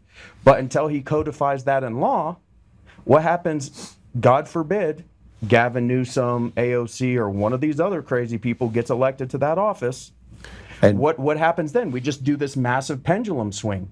And so the people are hopeless because they're like, I'm going to suffer no matter what. It's tribal warfare. You have these two groups that are fighting over power, and then you have this middle group, which is people like me, whose lives are being wrecked. It doesn't matter who's in office, it's going to go this way, and our lives are just, it's like raking fire with a machine gun. Two positions just raking over the middle ground, and it's us. Yeah, so what you're saying, I feel. And I feel it because I'm like an elephant that can't. I can remember where I came from, remember where I am now, and I see this disparity in between of the journey it took me to get there. And some people would say, Joe, was it worth it? And I would say, man, it was. I've had a blessed life, but man, I had to fight every which way to get there, right? What you're saying makes sense. You know, put a senator in every county. That means we have equal representation for every county. There's somebody that is representing them here. Not 3 counties, 1 person. Every county has a different rule or a different set of things that they need. It's 1 representative per county. I agree with that, okay? I agree with that fully. I also agree with the fact that, you know, that what you have happening in the legislature, I don't care if you're a Democrat, Republican, or Independent, you wouldn't pick that. You would not pick that. Right. The federal Constitution would not exist we would not be the nation we are today if that's how the legislature was going to be. Yeah, I mean, but that's where you get to stolen environments. And President Trump passed all these executive orders, right? And you're talking about the next legacy, who comes in afterwards. Right. Well, the next legacy that comes in afterwards, let's hypothetically say President Trump can't run a 3rd term. I wish he could, but he can't run a 3rd term. Right. Let's look at the executive, even the executive orders. You have states that are basically saying, piss off, giving them the finger. Colorado. They're doing it now. Matter of fact, I want to play this for you because this is Jenna Griswold, who, by the way, is going to go to prison. Mark my words, Jenna Griswold is going to go to prison. Phil Weasel Weiser is going to go to prison. Jared Polis, man, I pray that guy goes to prison. He might actually like it, though, just because of who he is. We'll call those guys the synagogue of Satan, right? I've said it several Fair times. enough. And Kyle Clark's like, oh, you're saying that because they're Jewish. No. They're We love our Jewish friends. They're Jewish. These are godless, faithless, atheist Satanists, right? Yes. Those are not real. Are not real Jews. Romans chapter 1, people. Right. The hardcore pagans, right? They are wolves in sheep's clothing. Yes. Worse, they're pretending to be shepherds. Yeah. Right. So now you have wolves in shepherd's clothing. Yeah. And they're ugly people. They are. Yeah, it's really ugly people. They vary. Play this. The president does not get to decide how American elections are ran. He has tried through executive order to put his thumb on elections, and we will continue to stop him, just like we did with the prior executive order. We have seen him escalate his attacks on American democracy. Just in the last month, not only did he say he planned to nationalize elections, or maybe, heck, we don't even need elections. They raided the Georgia Fulton County Elections Office based on conspiracies and tried to coerce Minnesota into handing over voter data with the threat of ICE. So this administration is doing everything it can to undermine American elections. Democratic secretaries of state and myself, we're going to hold the line, and Americans will be able to make their voices heard in the 26 elections in November. So it doesn't.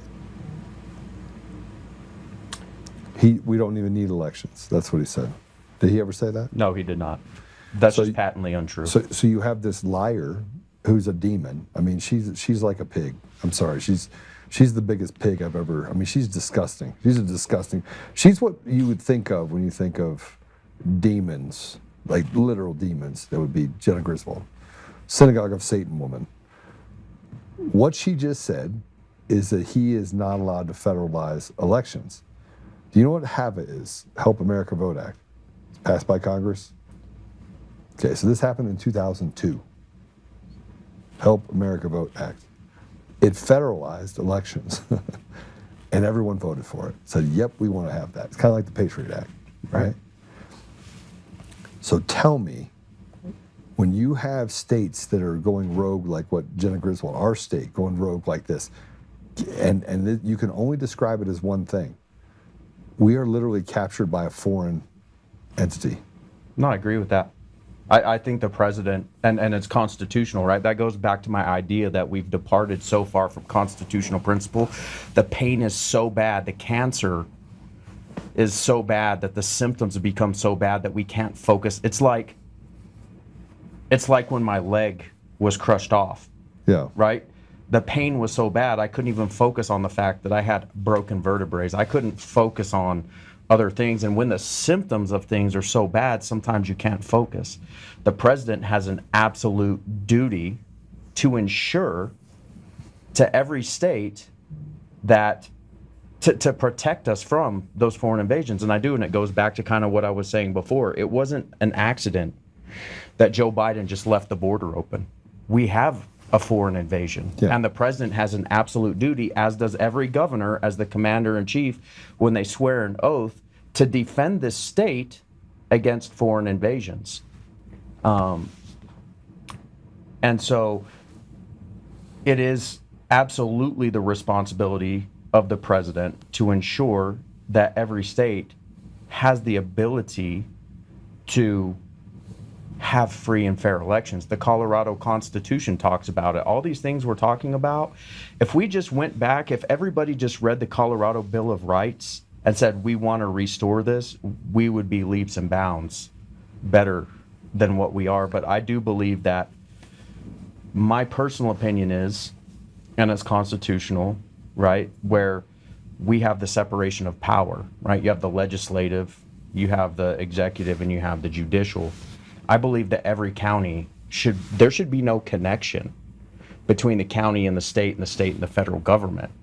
Yeah, right? They should be running running their own elections. And they shouldn't be able, the federal government, no state government should be able to go straight into those machines and to manipulate that. Right. That needs to be completely cut off. That's how it was for hundreds of years. And then we go to the Reagan concept, right? Trust but verify. This is when I had multiple regiments that I was responsible for all of 20,000 pieces of equipment and all of these programs. I never told people when I was going to come and inspect them. That's retarded. Yeah, just show up. You just show up. All right, so we have a standard. 10% of you are getting inspected. And we're going to come and inspect 10%. Don't get caught with your pants down. And that's how we restore election integrity. We don't restore the integrity by centralizing it. We have centralized planning and decentralized execution, and then we have a process for making sure that integrity is being maintained. Do you know who's fighting against election integrity right now? I mean, as far as no machines, no mail ballots, the only people that are fighting are the leaders. Not the people. The people, I ran into 100 people in the street, let's say. I've talked to at least 100 people over the last 30 days. Random people.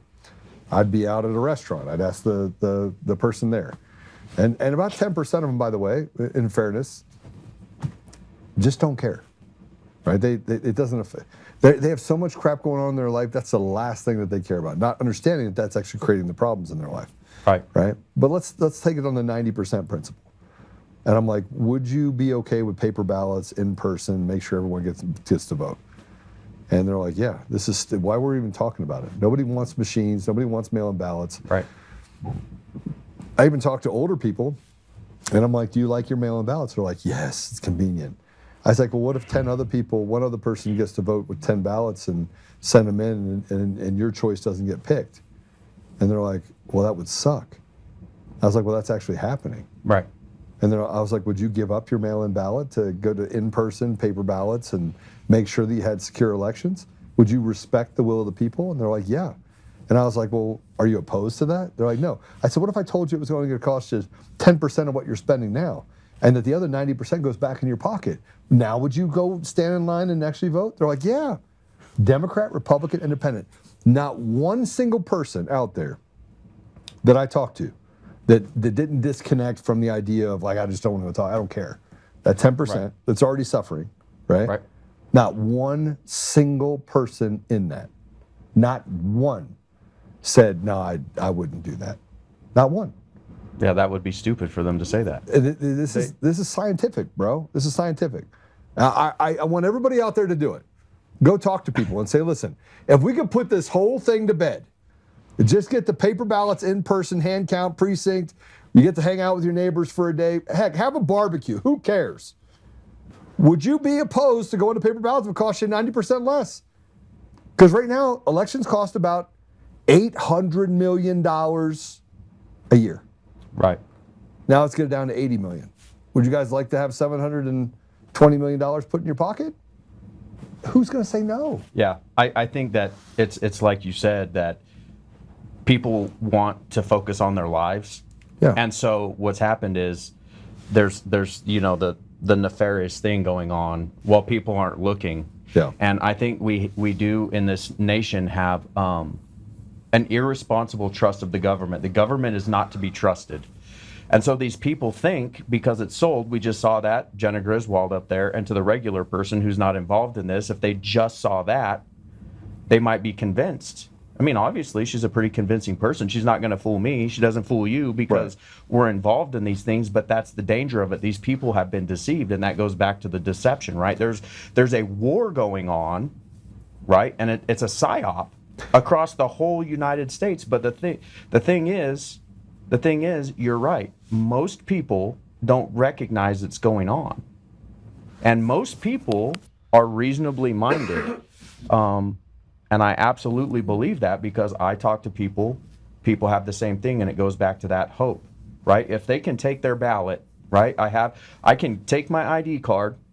It identifies me as a Colorado resident, identifies me to my precinct, identifies me as a United States citizen, and I can take that ID card and I can go to my polling site and I can get my ballot, and I know for a fact that where I make my marks are going to matter. That changes everything, right? That changes everything. But then you pair that up. Do you think most people are the same? Or do you think that most people want life, liberty, pursuit of happiness? Yes. You know Yes, what I mean? I think most people are principally aligned. And I think what's happening is we're allowing people to come in and create chaos instead of, being able to stiff arm the little things and saying we can be principally aligned. As an unaffiliated candidate, I talk to a wide breadth of people. And do you know how many illegals get abortions? I don't have a number on how many illegal immigrants get abortions. Yeah, it's less than 2% of the total abortions. Less than 2%. Do you know what the abortion rate is of black people in Colorado? I don't know. It's I don't even want to say. 47%. It's 47%. 47%. It's genocide. No, it of is. an entire race. Do you know who the? It's eugenics. Yeah, you know, Margaret Sanger. You know that the people that come here illegally. I just went 1% to 2%, and then if you go all the way up to 47%. So the black community is being devastated. Do you know why? I sat in a room with Democrats. I sat in a room with. Actually, I don't think there was a white person there other than the one of the people that was helping out. Just a bunch of black people and brown people. That was it. It was an awesome meeting. I said this clearly. I said, if you could get free health care and free child care, how many of you, because I asked how many people would have had abortions, and an ungodly number of people put their hands in the air. And I said, how many, if you got free health care, free child care for your baby, would you have kept the child? Almost all those hands went up. So the illegals get free health care and free child care. They're keeping their babies because so this shows me that we've created a right, this entitlement. They call it entitlement. Go get an abortion, we'll pay for it from other states. It's being taken advantage of by Americans who are completely annihilating the next generation, while illegals that come here illegally then overrun us with a different ethos, and we don't have an ethos because half our boys and men in those communities are being sent straight from school to prison. Only 24% graduate proficient in math, able to go to college. Right. Right? But 65% of them are going to college. Yeah, and I think that I agree with everything you're saying, and I think where I see this as problematic when you're thinking about free daycare, free, these different things, I see a form of socialism happening. So the thing is, what we were talking about before is the economy is broken. Mm-hmm. The people can't afford their kids, and so they feel like the only recourse they have is to take their life. And so when a government is actually destroying life, it has abandoned its number one job. Its job is to preserve life, to preserve liberty, and to preserve property. And when the government is taking out of everybody's pockets, you can't, it's almost impossible to get ahead because, they're punishing these people by pulling this money out of their pocket to fund these illegal immigrants and fund all these other programs. So I do agree. But the problem is all of these government programs that are being funded, they just need to go away. Well, hold on a second. Hold on. I think it's, I want to reiterate some things here. Because you said life, liberty, property, right? Right. Do you own your property? Well, technically, we're living in feudalism. Do you own your property?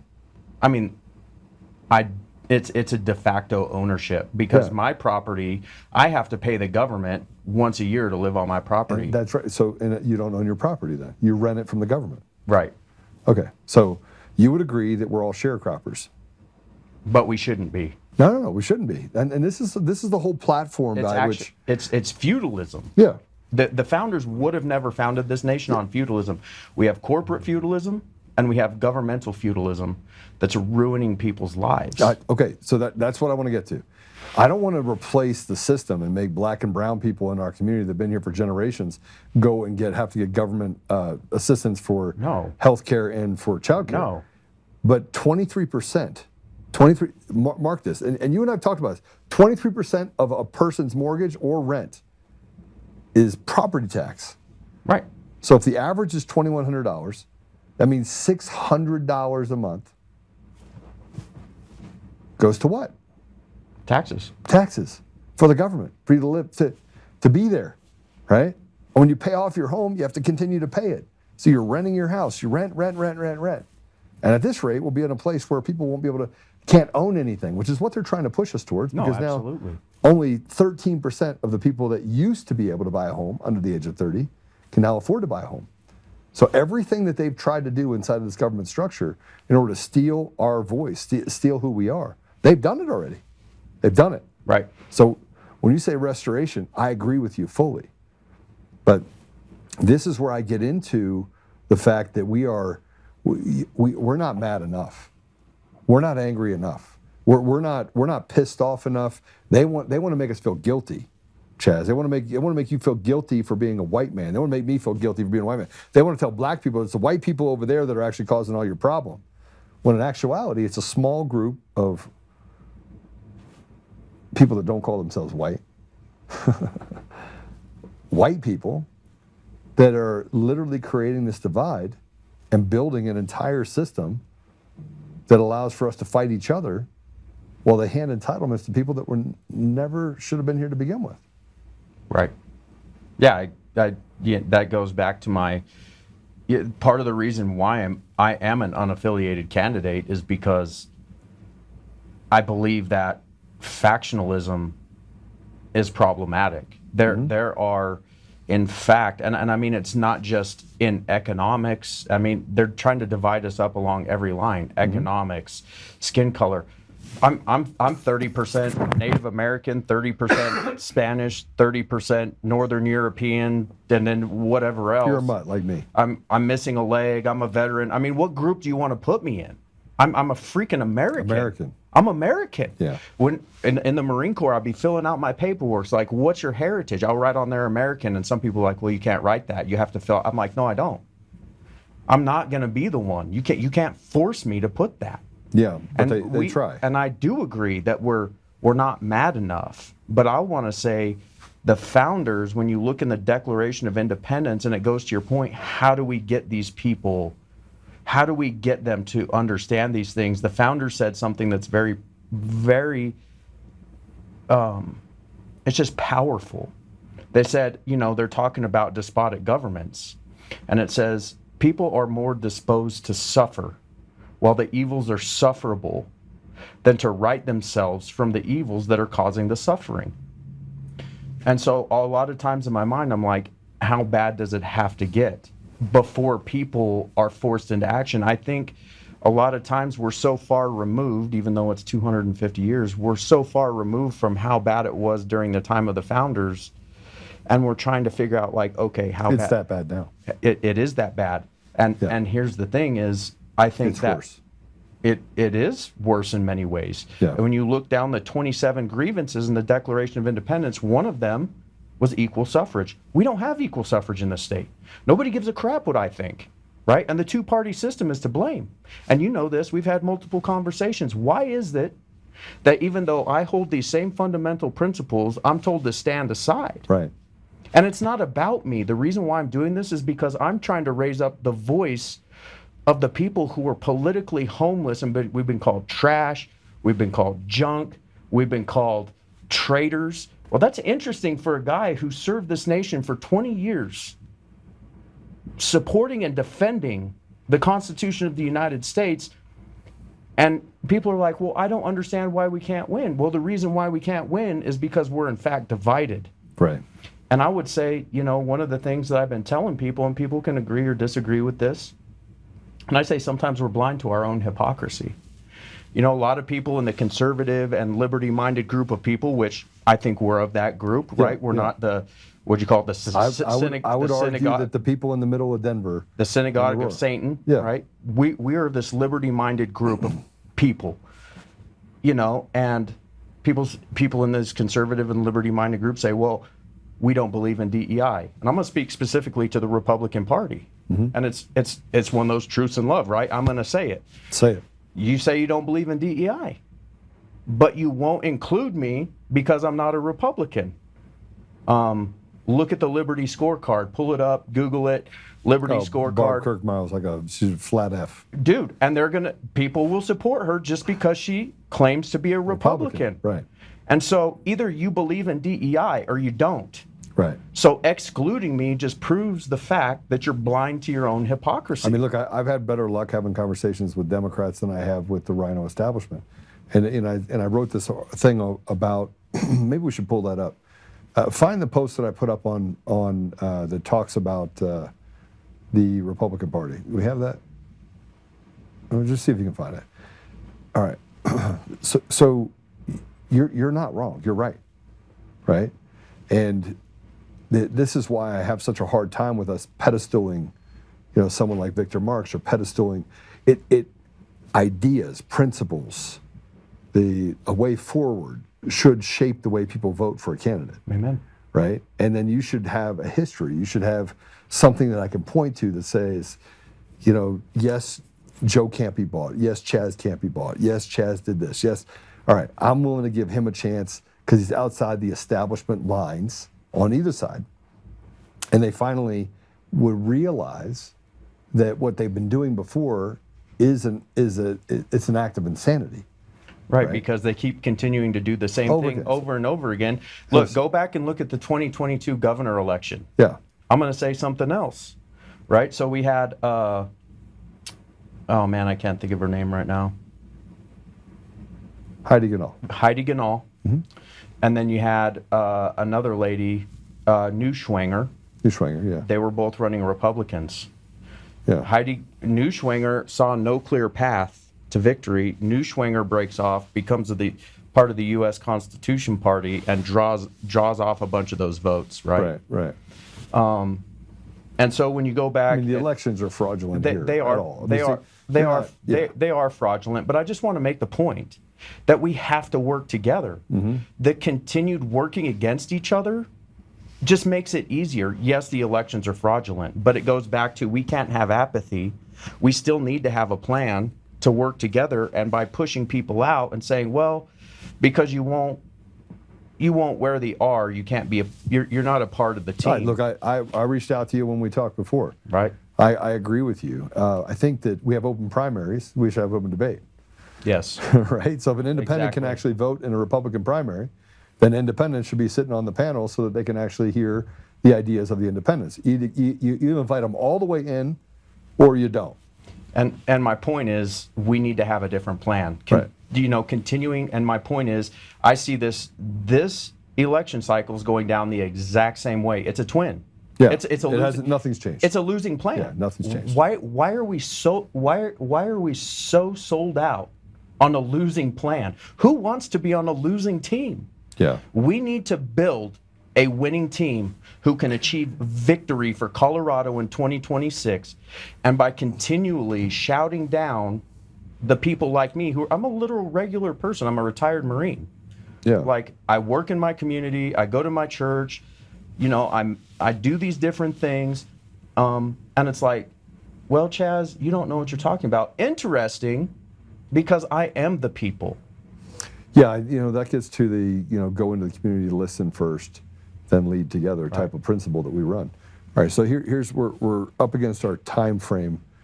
We got I was just hit with you got a 5-minute deal. So let's talk about 2026. We have Barb Kirkmeyer, you have Scott Bottoms, you have yourself, you have me, you have Victor Marks, Greg Lopez. You've got a lot of good people in there. You got one Yes. that I can't support at all, Victor Marks, because he's as far as I'm concerned, he's a stolen valor guy, right? So I agree with you, sir. right. I mean, Yes, sir. he said he served 3 or 4 years. He didn't. He was kicked out after 9 months, and he said that no, I wasn't. Well, he was medically put into a position where basically he couldn't adapt. So we got an FTA separation that happened to finish. You know how the government works. Yep. So you have FTAs, failure to adapt designations, so they try to get you help, right? Then they finally are like, get out, right? So changed his name, said he did it for his persona, right, to protect his persona. But he was an 18-year-old kid, so there was no persona. Right. Right. So anyway, I don't like that guy. I don't like that paper tiger, that liar. I don't like him. But let's say everybody else, we got this other bucket, right? Greg Lopez is going to stay in the race, right? I'm in the race to talk similarly to you. Is there a pathway that you see where 4 or 5 of those candidates collectively come together and say, all right, here's our platform. Yes. Here's what we've experienced, and we're willing to capitulate, whoever it is, whoever that person ends up being, we're able to capitulate into that particular deal and say, we will work with this leader. You think that could happen? I think that could happen, and I think it has to happen. I think it's one of those things where I think a lot of people don't understand the structure of the government. Mm-hmm. And I think that there are a lot of great people who are really smart, who have come into this race for the same reasons. And I happen to be one of those people. I am willing and able to put my effort behind somebody, but everybody has to have that same mindset. Right. Because think of it this way, there are 16 positions on the governor's cabinet. All of them require the governor to appoint them. 6 of them do not require Senate confirmation. Right. That's a win, right? A lieutenant governor. We need a good lieutenant governor. But here's my pitch, right? I hear all this talk about, I got the unaffiliated vote, I got the independent vote, I got this. We keep dividing these people up. But what if we had a guy who was a Republican and a guy who was an unaffiliated on the same ticket? Yeah. What if that actually happened? That's an actual unification. That signals to the people that I'm not actually sold out to the establishment, that I actually care about these other people. Instead of, what I hear, what I feel is, hey, Chaz, you're important when we need your vote, but don't get a seat at the table. Right. Right. That doesn't fly with me. I'm not about that. Yeah. Well, I think we have to. I think we have to be a little bit more studious in how we go about. Yes. This, and have humility, grace, and we have got to find a way to work together, not like children. And you see the Republican Party act like children every day, right? One of the main reasons I'm not a part of it. I mean, I spent 2.5 hours. I drove 2.5 hours to go to Sterling, Colorado, to go to the Lincoln Day dinner. Sat there, and there was probably 150 people in there. 140 of them were in office or family members of people in office. So there was 10 people from their community.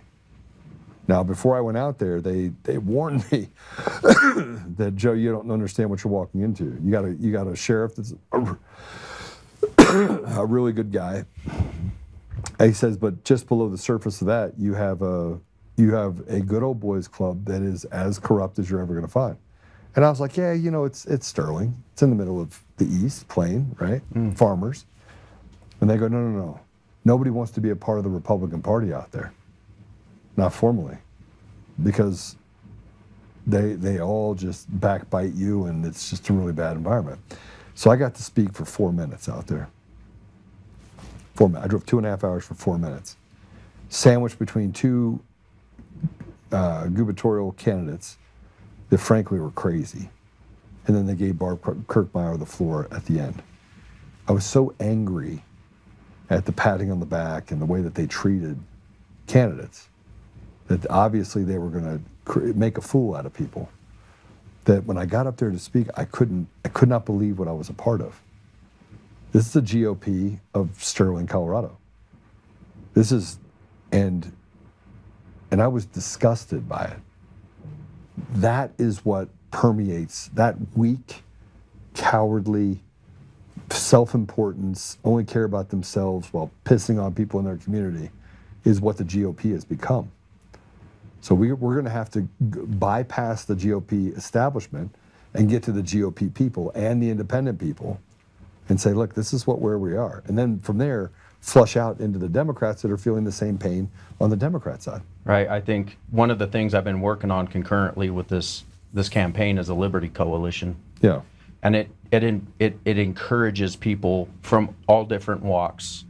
And the goal is to elevate them so people can have their ideas heard, so people can have their voices heard. But one of the things that we've been working on is trying to find, kind of like the Nick Shirley thing. Where's all these independent reporters? Yeah. Getting all the candidates in a room, having all these independent reporters there, broadcasting it out to their audiences, because you know what? These forums it's all the same people. The regular people don't even hear what's going on. They have no clue. And so getting all these people together, but the establishment doesn't want that to happen because the establishment wants to retain power. Right. And the way we do that is by going to these independent reporters, these independent journalists, getting everybody in a room, but that requires humility, right? And getting into a room and opening that up to the rest of the people. I mean, I see you've been posting Free as Can Be, a lot of his stuff, Daniel. Yeah. People like that, they're instrumental. The communities are dying. You talk about deserts. Yeah. There's a desert, right? All of these political candidates are chosen by a specific group of people. There's a desert of voiceless people. And a ton of them. And I think that's a way. We just have to stop going to the establishment and asking them for help. And we need to say, hey, where's all these people? We need to invite them to the table, and we need to broadcast this out. If you got 10 of those people in a room, those independent journalists, and each one of them had over 100,000 viewers, dude, that's... It's a big number. And that answers your question. How do you talk to those 40%? That's the answer. And I spend a lot of time talking to those people. So that's all I'm asking, right? That's why I'm here, because I want to give a voice to the voiceless. Right. And that's our job as Christians. How do people follow you? You can follow me on Facebook at Chaz Evanson for Colorado. I'm also on TikTok. Those are my two biggest social media platforms that I put information out on. And then the last one is ChazEvanson.com. You can see my whole campaign platform on there. All right. Awesome. Well, brother, thank you for coming out. Thank you for coming all this way to visit with me. I think we're equally yoked on our ideas. I think that you are a wealth of knowledge, and regardless of who becomes the governor, we've got to find a way to work together in a sensible stride that eliminates the waste, fraud, and abuse, the special interests, the lobbyist groups, the big pharma. There shouldn't be one bill in the House that doesn't come from the communities of Colorado. Amen. Not one. And I promise you, nobody in Colorado wants to legalize prostitution other than rapists and murderers. So I agree with that 100%. Right. So there you go. All right. Thanks, brother. Appreciate it. Thank you, Joe. Hey, so we'll be, I don't know what the future holds for the Colorado governor's race. I don't know. I'm going to continue to run the race. Chad's going to continue to run the race. Scott Bottoms is. I constantly am out there talking about certain people that are in the news media that I think have really done us a disservice as a group. So, put your comment below. Make sure you share us. Apple Podcasts, Google Podcasts, Spotify, Pandora, iHeartRadio, TuneIn, and more. You can reach us on Rumble or on untamednation.com. If you want to follow us and make sure you get updates, text FREEDOM to 89517. God bless you all. We'll see you guys tomorrow.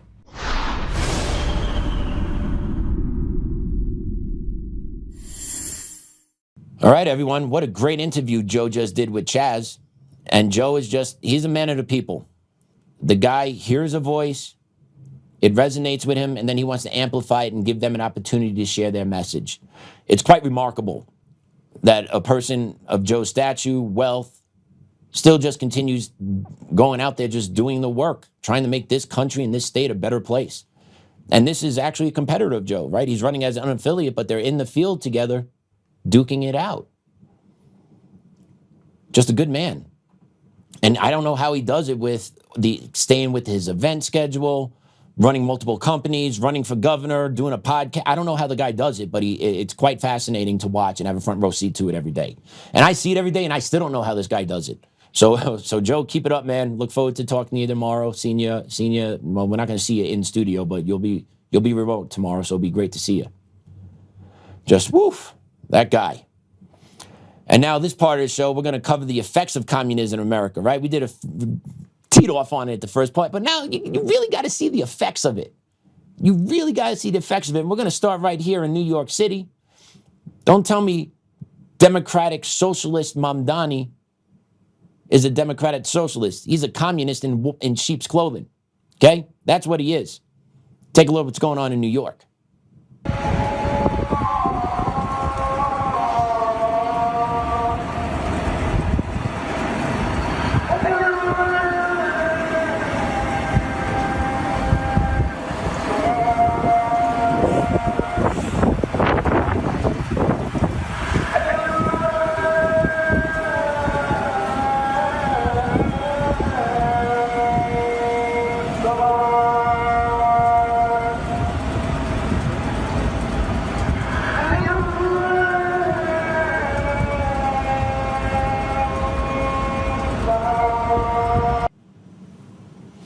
So yeah, the Muslim call of prayer is getting amplified more and more in New York City, different boroughs, waking people up all types of time, 5 a.m., cranking it 12 at midnight, right, during the course of the day, 5 times a day, 24 hours.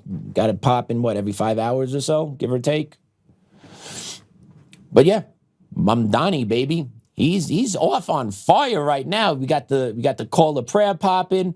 They just got hit with a blizzard about 8-9 days ago. It's starting to warm up in New York. The snow's melting, and take a look what's happening now with the snow melting in New York. Bro, this sidewalk is filled with shit. Like, this is ridiculous. I'm scared I'm gonna step in it. But yo, I ain't never seen no shit like that. Pun intended. Yeah, so they had a big storm that dropped, 10, 11, 12 inches on the city. And there's shit now in the streets because people didn't clean up after their dogs, or some people just dropped the deuces as they were walking by, which I wouldn't be surprised if you take a look at San Francisco and what hellhole that led to. I wouldn't be surprised if some of that feces on the street is mixed with some human and some puppy poop. But that just shows you the pride people are taking in their city. Shows you the level of care that they have now that their city has been captured. That's communist gentrification. Making the city or state you take over a shithole. That's communist gentrification. Mamdani's off to a great start. Making sure the call of prayer, you got shit on the streets. And yeah, maybe he's not solely responsible for making sure that there's no shit on the streets, but it just shows you the overall apathy of that city right now. Shows you the lack of care or pride that the people do have in that city right now because they know they are captured. They know their system is done for. And then Mamdani comes out, talks about all the free stuff he wants to give, we're entitled to, we deserve. And now he's dropping the bomb on the libtards that didn't understand that money ain't free. Next cut. At the heart of this path is a property tax increase. This would effectively be a tax on working and middle-class New Yorkers who have a median income of $122,000. The second path also requires us to raid our reserves. It would mean withdrawing $980 million from our city's rainy day fund in fiscal year 2026 and $229 million from the Retiree Health Benefit Trust in fiscal year 2027. These are steps that have been taken before, but only in moments of extraordinary external crisis. Mayor Bloomberg's response to the 2008 financial collapse, and Mayor de Blasio's response to the enormous revenue shortfall caused by the pandemic. We do not want to have to turn to such drastic measures to balance our budget. Yeah, so I got to take money out of reserves, and I need to jack the property tax by 9.5% because the governor won't raise the state income tax. So I just got to bang out the middle class any which way. You know, the middle class that supposedly supported Mamdani, that he was going to give all free shit to. Yeah, he's taking your money. Hello, where you been, right? The problem with communism is you always got to spend someone else's money. And our property tax, we're going to make sure we hit the middle class, right? We're going to make sure we hit the people that have a home, make around 122. We're going to make sure we tax those guys. Why? Why them? You can't increase property tax on the wealthy, you know, penthouses, townhomes, the brownstones that Letitia James lives in, right? Those things are expensive. You can't increase the property tax on those that the 6-figure, 7-figure people, high 6s, low 7s, high 7-figure people that live in these pieces of property. You can't increase their property tax. Nope, got to go after middle class. Why? Because the middle class is the enemy. The ones that they proclaim to help are the enemy, and they will come after you. They tell us this all the time, but yet people don't understand. So New York is going to get driven off a cliff, and the ones that can afford to leave will eventually leave, which will then lead to more economic shortfall, right? Because that's what happens with communist economic principles. That's what happens. And then if you don't believe me, I'm dying, just take, no. The Democrats have controlled New York for quite some time now. Okay, Eric Adams, Bill de Blasio, 12 years there. Bloomberg, he was a one-off. Republican, but did do some Democratic principles, right? But definitely 12 years of Democratic principles have ruined the economics of New York City. Open borders, free healthcare, free housing, free food to illegals during 2020, 2021, 22, 23, 24. Yeah, there's an economic cost to it. And Eric Adams even said that in a press conference, before, I believe in 2022 or 2023, where he said, if we keep doing this, we're going to have a $12 billion shortfall. And he was right. And now Mamdani's like, well, yeah.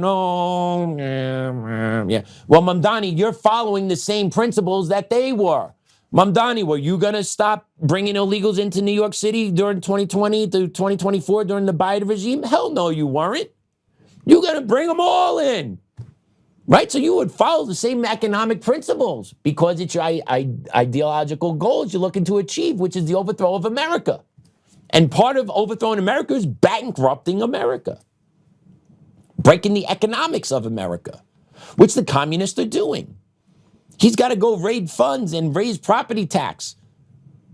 People are going to lose their homes because of this.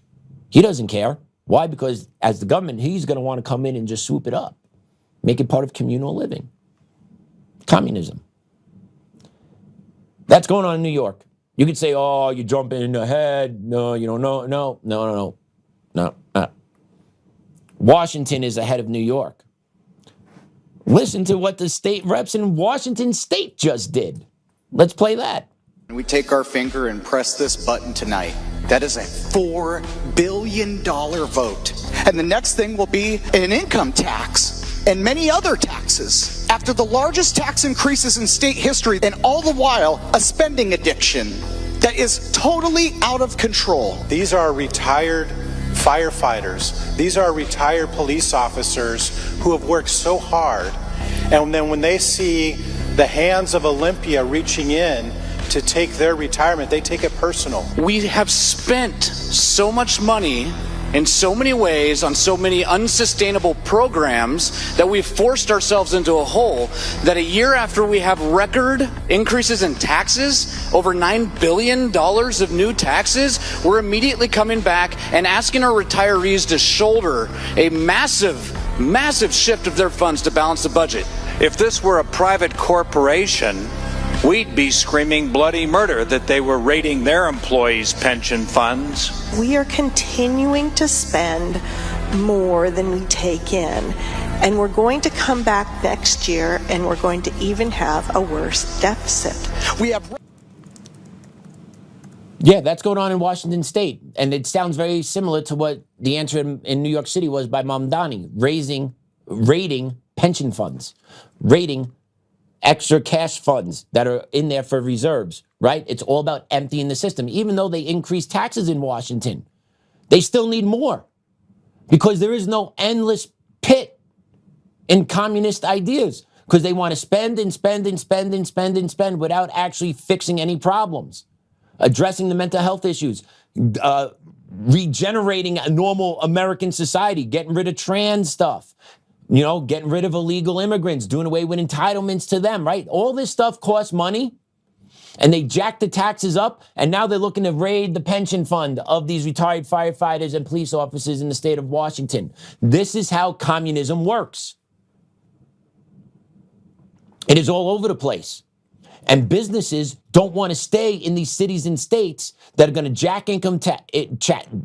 jack tax rates, put DEI bullshit in front of them, make sure they got to follow all different types of government reforms or government steps, the bureaucratic tape that typically follows communist principles, because the communists got to make sure you do bing and bing and bing and bing and bing, because someone's getting hit off along the way with a payment or a fee, or right? Because it's a one big criminal cartel for themselves. And you're not part of it, so you got to pay every inch along the way. And then I found this quite funny. Palantir left Colorado. Palantir left Colorado. Billion-dollar company left Denver overnight. And Polis is standing there going, I wonder why. Let's play it. Colorado's governor just told me inside the Capitol here that he had no advance notice that Palantir, Colorado's most valuable company, would be moving its headquarters to Florida. In a social media post this morning, Palantir announced they'd be moving their headquarters to Miami.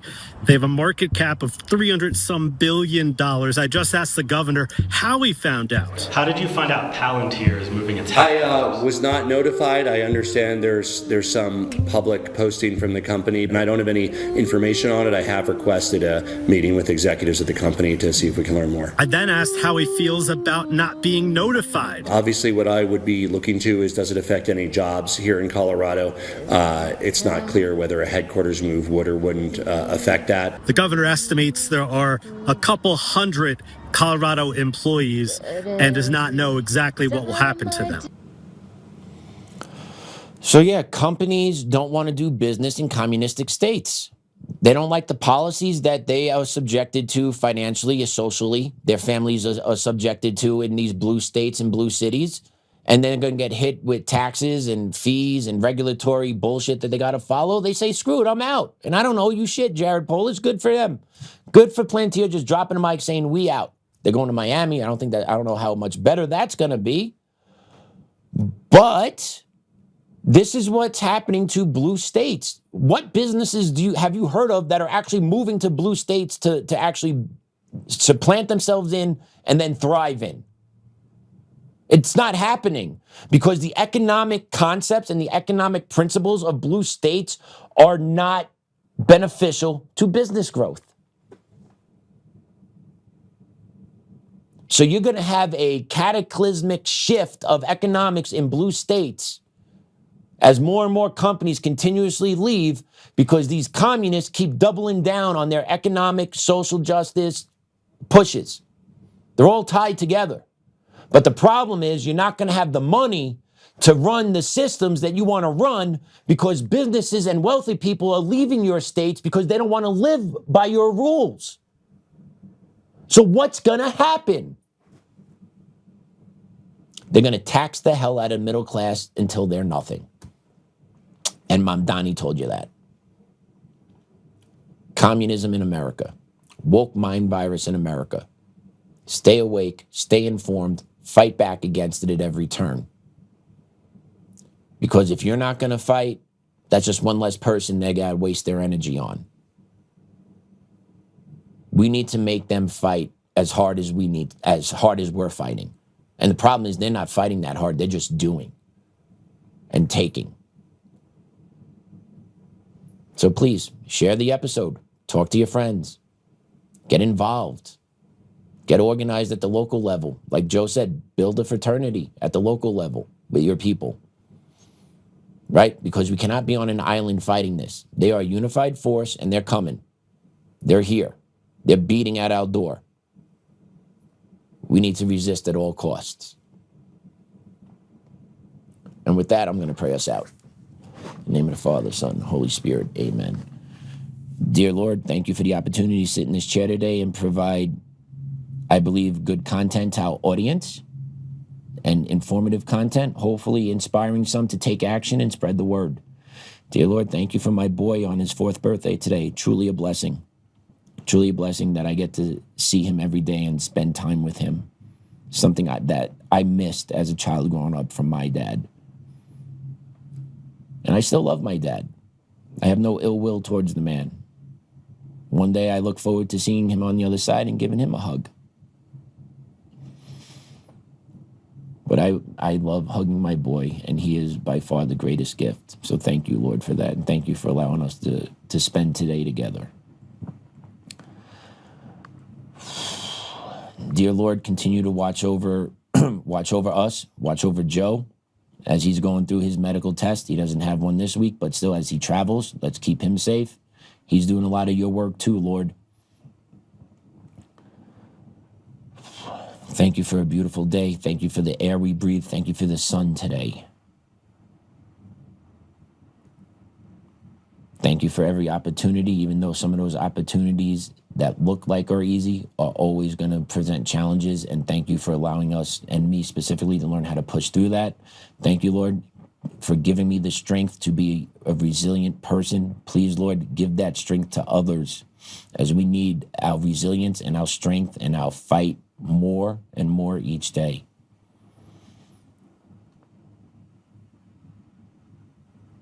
Our Father, who art in heaven, hallowed be thy name. Thy kingdom come, thy will be done, on earth as is in heaven.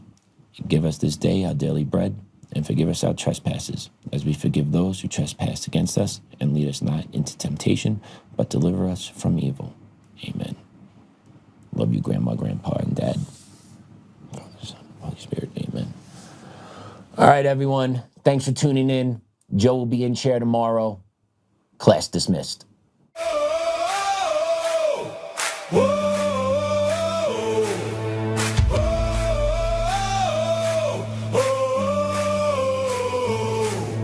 Rising from the fight for the forgotten and the free, exposing rigged machines, Coomers, lies, dominions, deceit, pays a grand each day, shielding truth from corrupt halls, but he won't back down, standing tall through it all.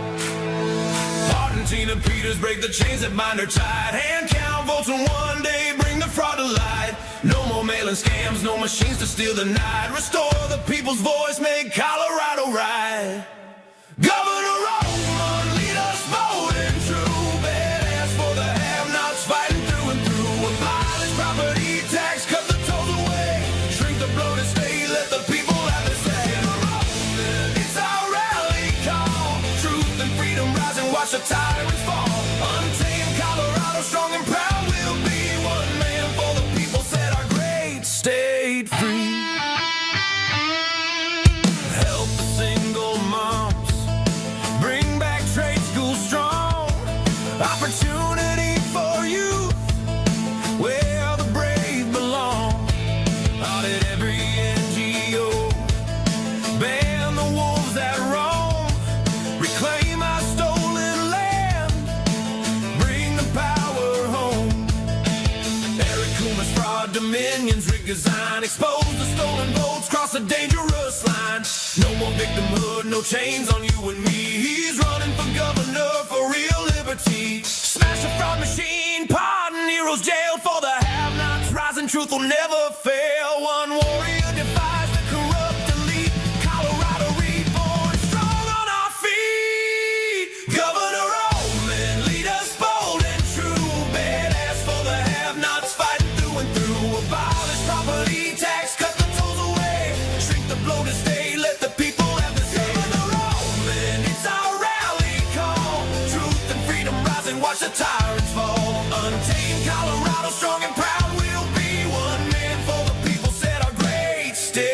free.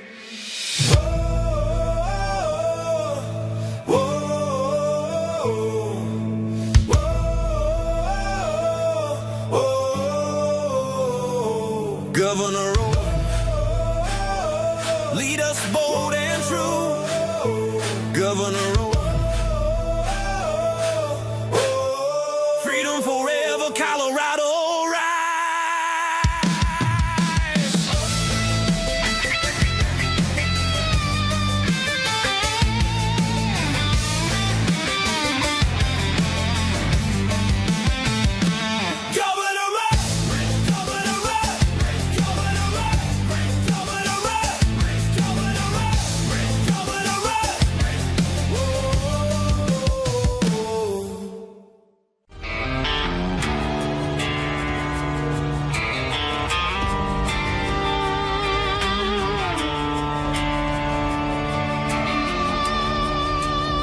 Rise up, untamed, in the heart of the fire where the wild ones roam. Joe Oltmann's calling, bringing truth back home. From conservative daily to this untamed fire, we shatter the silence, lifting spirits higher. No chains can hold us, no lies can prevail. Authentic and fearless on this rugged trail. Patriots gather under stars and stripes. Untamed nation, igniting the night. Untamed nation, let the truth roll out in this land of the free. Standing proud from sea to shining sea, we won't back down.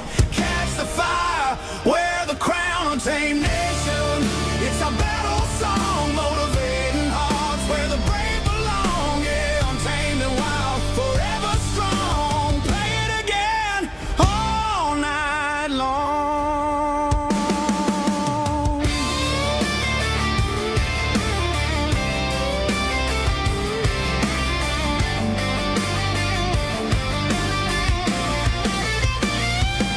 Break the mold, chase the real, no more games, time to heal. Joe's voice leads the untamed crew. Truth matters through and through. Untamed nation, let the truth roll out in this land of the free. Standing proud from sea to shining sea, we won't back down. Catch the fire, wear the crown. Untamed nation, it's our battle song, motivating hearts where the brave